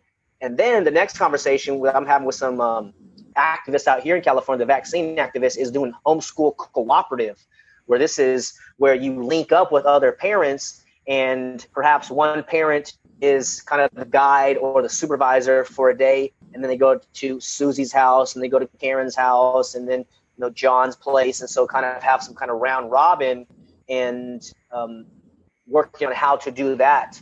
There's some challenges there, but they're looking for solutions, and if they can just, I think, overcome that main question of what is an education, what are we after, I think that's a really powerful starting point for parents and for educators, because it's a really deep question of what is an education. And once parents and these type of cooperative leaders start asking it, they'll be more encouraged to get the kids out, whatever it takes. And this is the other challenge, is some parents, it's like, well, we need 2 incomes. So we're a 2-income family. Well, you got to make a decision. You got to figure out the online business world. You got to figure out some barters, figure out maybe you got to sacrifice. Maybe you have to move into an apartment. You got to move into a smaller house or move to a different city.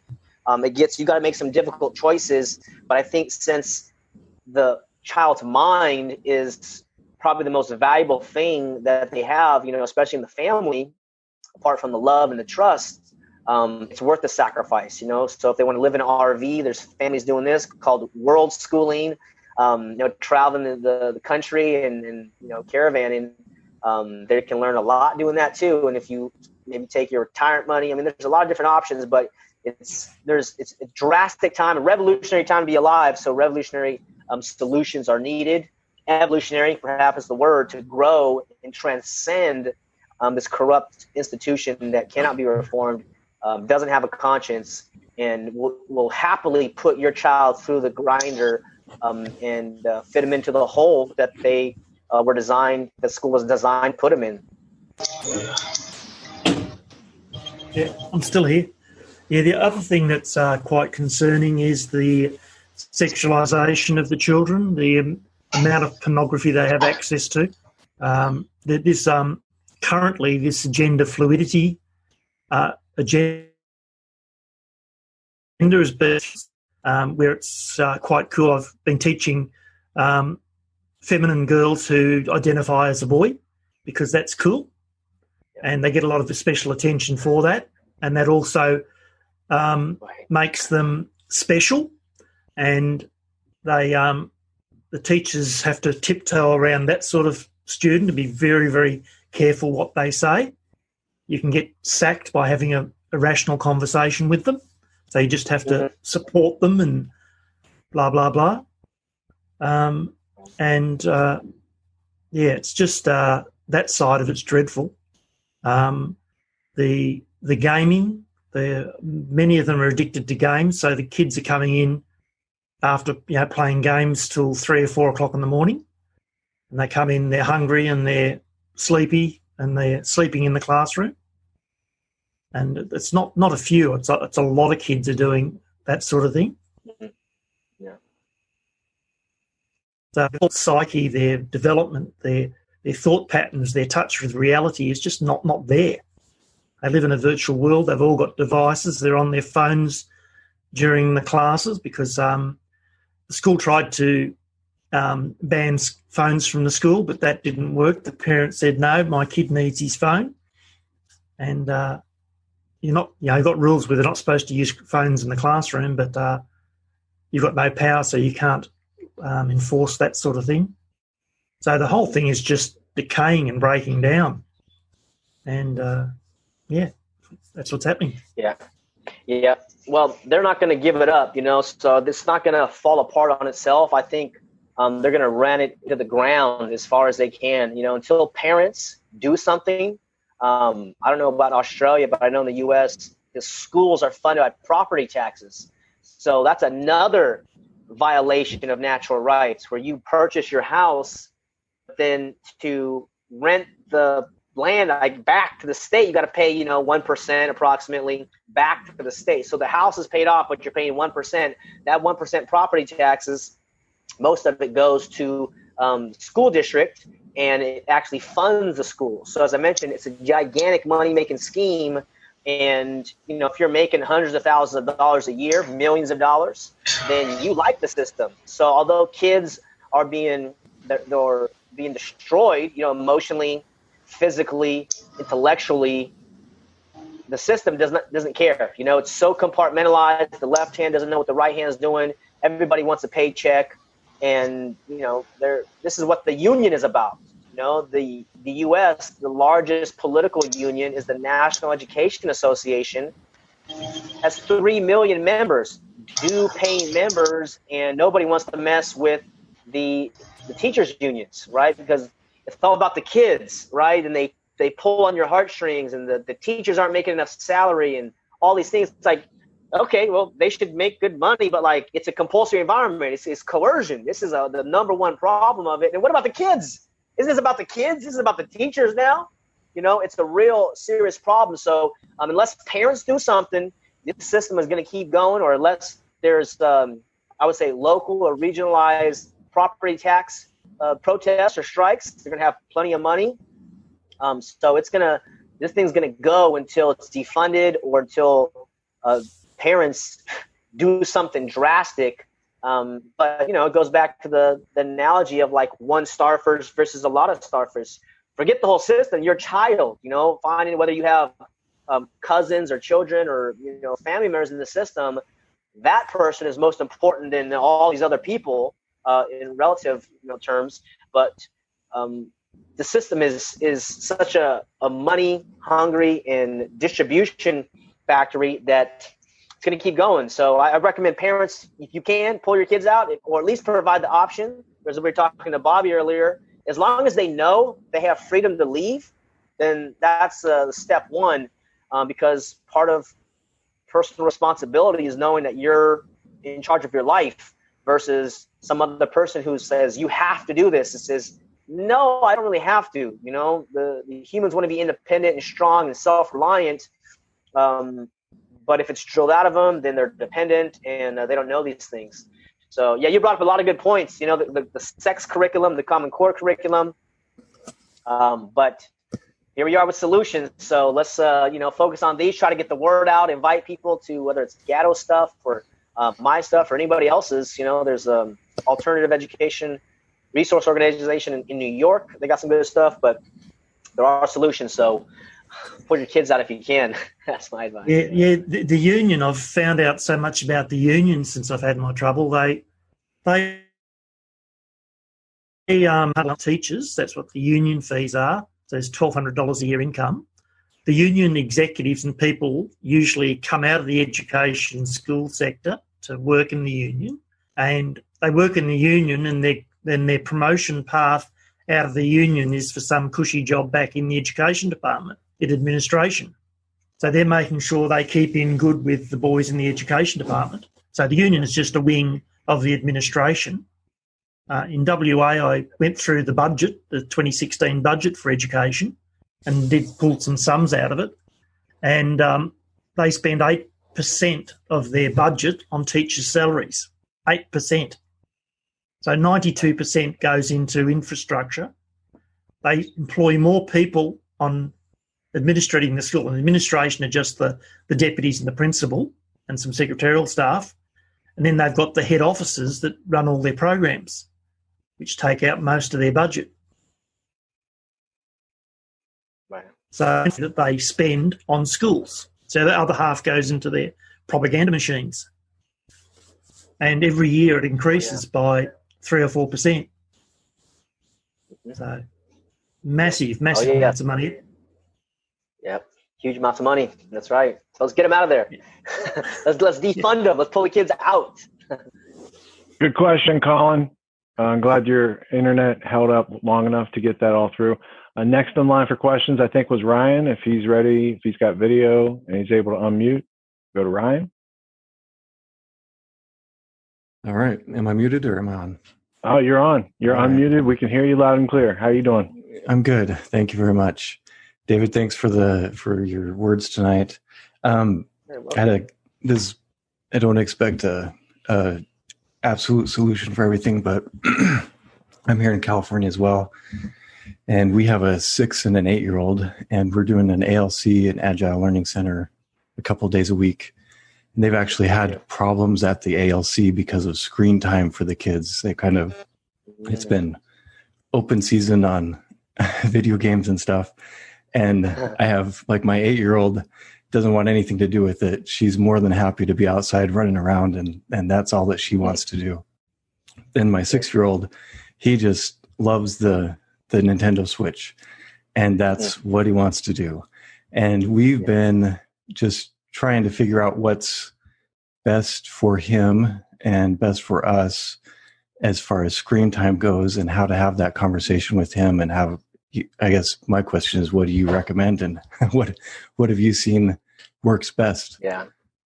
Yeah. So I think about, it's a beautiful question. I think a lot of parents have similar, concerns. And I remember being a kid where they said if you sat too close to the TV, right, you're going to go blind or something like that. And I don't know if that was true or not. The other aspect of it is that these screens, right, laptops, iPads, phones, devices, they're not going anywhere, right? This is where I think more internet searches are happening from the devices than the laptop now. And soon, I think more businesses will be working directly from the phone rather than the laptop if they have online presence. So there's money to be made there. So a career can be there, so whether it's coding, graphics design, media production, these types of things, seem to be around. So if they can become interested in that area, that aspect of it, maybe even video game design, there's engineering stuff there, there's production stuff there, learn about the marketing, learn about, those kind of aspects of it. Then they can, maybe be age 10 or 12 or 14, be a little video game entrepreneur, or be an affiliate, and if they're really passionate about it, then you connect them with these Nintendo games producers or events, there's meetups and these kind of things. So naturally, if the kid's like 2 years old and they're just sitting in front of the screen all day, that might be concerning because they're still developing, their innate faculties. But age 6, it's not too young. And age 8's not much younger than that. So I would say, of course, use reason and peace and voluntary interactions. But these devices are here to stay, so yes, how to harness that energy. And maybe it's just you kind of looking over their shoulder and I don't know the conversations you have, but asking about the game, what about this character? What's going on there? And they'll tell you with all the passion, all the excitement, this is on here, this, that. And I actually, I was a video game nerd for a while, and I had little Street Fighter 2 strategy guides or, these types of things. So I was reading this stuff, and I must have been 10 or maybe 8, or I was in the car reading it so I could beat my brother, at these games. And, so maybe there's there's an industry called esports, and I played fantasy football 10 years ago, and I kind of wasn't into it, but then it's a huge business now. So there's video game championships. It's a real industry. It's a real business. So if you approve and your partner, then maybe you take them to an event and connect them with other people and have that be not a detriment or a drawback of his interests, but one of the proponents that propels him to get more deeper into it. And how does it work and how does it operate and what's the incentives in the game and why is it here? Because everything's designed right on the screen, on the clicks and all these things. It's all engineered for user experience and engagement. They want people to spend time on their machines. They want them to buy stuff. So it's really interesting from the business aspect of it, and even from the design. So what I would encourage and to think about is that there's a career there, if he wants to. But maybe by the time he's 8 or 10, maybe he wants to go outside also, and he wants to follow what you and mom is doing, or something else, because it kind of gets boring too. I was playing all these video games, and then you beat this game or you figure out it all, and you're like, now I'm bored. You want a new challenge. The human mind wants to expand and grow. Or maybe it wants to play competitively, or it turns, there's so many different possibilities of what it could turn into. But interest and curiosity, passion, and desire to learn, if he has that, then I would, continue to water that and nourish that. But it's, of course, up to you. But coercion is really the dangerous part, I would say. So it depends on what's happening in ALC. I like Thomas Parker, and I don't know who the co-founder is there, but I'm connected with him, and so the philosophy they have there is really cool. But yeah, it's difficult, if all these parents come together and they just kind of want to jump to conclusions about what's happening. But what's happening is he's enjoying learning, he's growing, he's practicing mastery, although it's digital. But I think digital is here, so you might want to consider allowing it and maybe directing it in a way that would be beneficial in the next 2, 3, or 4 years. Yeah, we've been trying to open the conversation with him so that he's aware of the time that he's spending and how does he really want to spend time. And, as a 6-year-old, try to get a handle on that. Yes, thank you very much. Right. Yeah, absolutely. It's a great question.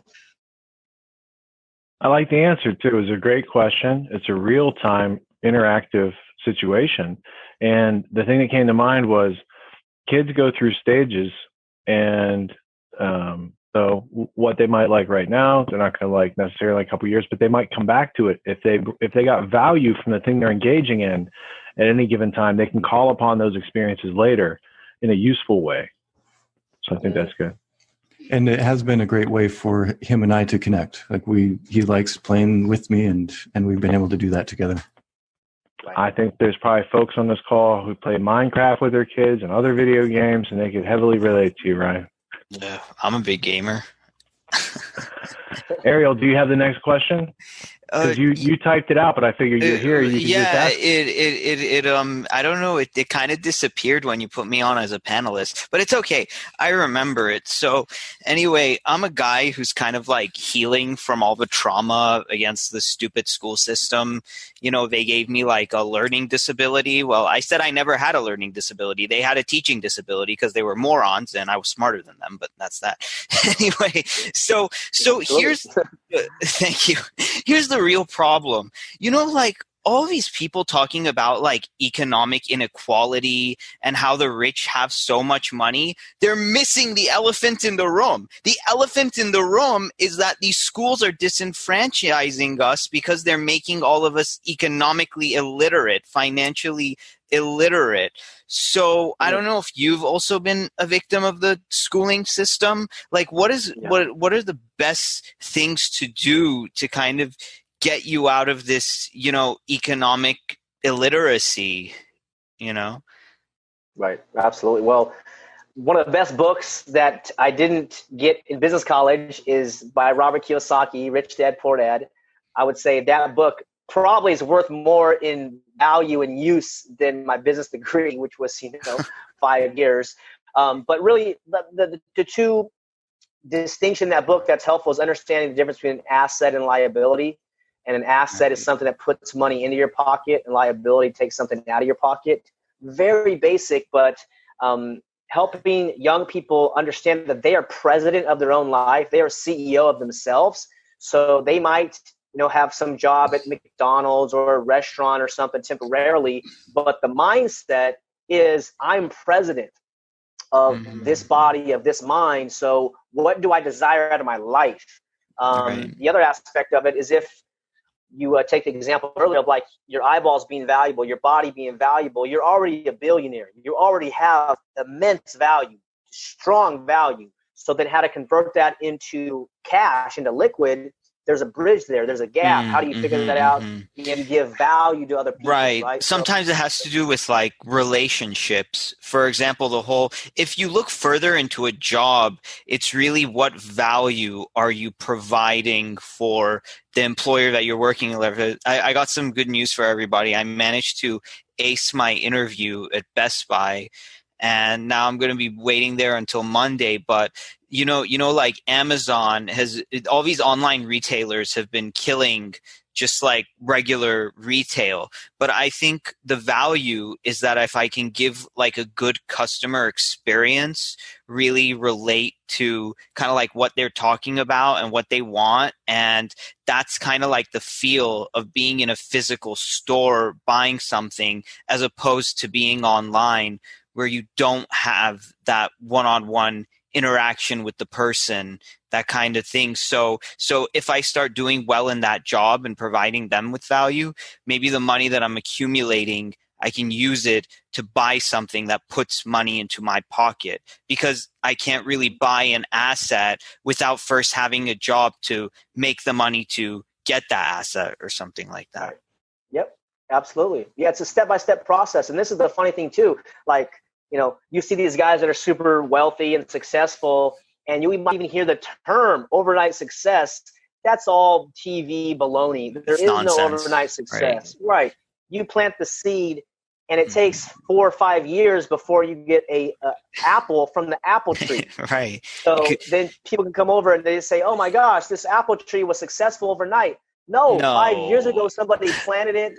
They were watering it. They were cultivating it. They were putting all this love into it. And then so it grows in that aspect. So it's kind of having the trajectory of long term. You want to, the best you can, have a 1-year goal, 5-year, 10-year goals, lay these out, and even have like, a legacy that you want to leave. Right. Yeah, for sure. That's shoot for the stars. Absolutely. Yeah, that's the thing, because the news and the media never show you the seed planting part. They just show you the part after all that's over, but they'll never show you the struggles and the hardships and the things like that, because that's not glamorous enough for them. And that's why everybody goes crazy, because they're like, I want the success now, and he just got it because of this distortion that we see on the news and on TV that doesn't show us the full picture. Right. Right. No, it reminds me, one of my favorite movies series is Rocky, right? So like Rocky, when he gets the opportunity to fight Apollo Creed, and then it shows him get serious. And in the movie, it's like he's nobody. And then he goes to the training and the great music, and he goes through it for like 3 minutes, and now he's like fit and he's ready to do it. So there's like 3 minutes of this like movie, and you're like, oh, that's how you do it. But actually, it's probably like 6 months or 4 months of real time, getting up at 5 in the morning and doing it by yourself too. That's the other aspect of homeschooling and self-directed learning. Self-directed learning also could be like self-motivated teaching yourself. Right. This is the other aspect. Like there is no one around as adults saying, "Hey, come on, Ariel, you can do it." You can do it. That's like, bullshit. I do it because I want to do it. We need that. Yeah, right. yeah, and we get that, and then at some point we get the strength, and we say, "Okay, I'll motivate myself for my own reasons versus some other person's reasons, and because this is my life and I want to have a good life." And these are all kind of components that slowly come together as an adult. And I said this to the general manager when he was interviewing me. I said Best Buy has a lot of video games, and I said the thing I love about video games is that video games allow me to fail. Because then when I fail, I know, okay, well, at least I know that didn't work. So I'm going to go at a different approach. So you keep trying these different approaches until at least one of them fails. But what these idiot schools do, it's like, oh, you had the wrong approach. F, permanent record, you suck. And like, we don't want to deal with you anymore if this happens again. But then they're blocking your learning. They're terrible. Right. Absolutely. And so what I would share with you, Ariel, is that I also was harmed by the school system, and it took me some years to understand what was going on. And thanks to Gatto and some of the people out there, I was able to it was been therapeutic to understand that the system was designed to hamstring me, to make me weak. And so by becoming like you're doing this, participating in autonomy, you are now flexing your muscles, and you're breaking out. All these people listening, live and later, they're breaking out, and that's what's happening. There's a mass conscious awakening. So definitely understand that you were harmed, I was harmed, and there's habits and things that I'm still unlearning. I'm still forgiving the things that happen, but then that's the one aspect of it. The other aspect of it is that we got to take responsibility for our life now as it is, because part of me wants to blame the school, and it's true. They did it dirty. However, we got to do the best we can in this moment, get present to who we are as humans, your unlimited potential and mine and everyone else listening. We can break through, heal, do our own self-care, self-healing modalities, whatever it is, meditation, yoga, psychedelics, whatever you choose, all the above or not, and actually step into who we are. And then we start to transform and grow and expand to the possibilities of which we can become. Now, knowing what you're saying about failure, hey, fail, make mistakes, make errors, and in that we learn, and then surround yourself by people who also will encourage you and not try to shame you. Yeah, exactly. And we're all supporting each other. It's not like I try to get some support and help from the people here. It's not like I'm cheating. That's bullshit. Right. So it's also like as a support, like we can talk to each other without worrying that like we're not doing it the right way, which is the right way is like their way that they want us to do it, to have some boring, dumb job that we don't give a shit about, just to, I don't even know, right? With all these gatekeepers and credentials and all this other garbage that they waste our time. Absolutely, man. No, it sounds like you're starting to see through the matrix, Ariel. That's good. Yeah, definitely. That's exactly what's happening. Collaborate with people and having a good network, whether it's 2 people or 20 people, having some people around you to say, hey, how's it going? What you working on? How can we help each other is really useful. And what failures have you made so I don't have to make them, Yeah. That's right. It's just obvious. Thank you. Yep. Good insights, man. Yeah, absolutely. Welcome. My pleasure. Anyone else have questions for Dave Rodriguez? With no further questions, Dave, thank you for being here tonight. This is one of the longer Q&A sessions, and I think that shows the impressive nature of your presentation, the relativity of people who showed up to your message, and the reception. I think everyone was listening, they were paying attention, the questions were apropos to the situation, and it was really nice of you to take time out of your busy schedule to be able to entertain the questions, provide these useful insights. And I know that people watching the replay are also going to value it probably more so because they get to watch it many times if they want to. Yeah, absolutely. No, thanks for the invitation and exposing this type of information to your audience. You know, your audience is very smart, asking great questions. These are some of the best questions I've been asked, so helps me keep sharp as well. But this seems to be one of the most important topics of our lifetime, and I'm not just trying to elevate that for some other reason other than let people know that kids are the future, and there's no political message here other than get them out, empower them, let them know there's so many different options. And if they want to stay in, great. But I think freedom versus slavery is the subject matter of our time, and we're living during amazing times. There's light and there's darkness, and so you guys here are part of that light, as are you, Rich. Thanks for help steering the ship and doing all the great media production you've done over the years, making some serious positive impact in humanity that's going to be lifelong. And so people are going to be coming across your stuff for many years to come. Great quality, great content, and good guy behind the microphone. So I appreciate you, and I'm happy to share this information. Hope to connect with people afterwards, and we'll put my information here in the description below. And I've got a special email I'm going to send to you after this because I had predicted that you'd knock the ball out of the park tonight. So I have a follow-up email prepared to go. And the summary of tonight's presentation is a quote that John Taylor Gatto said and Dave dropped earlier, but I'll reiterate it. If you don't learn how to write your own script in life, you'll find yourself an unwitting actor in someone else's version of your script.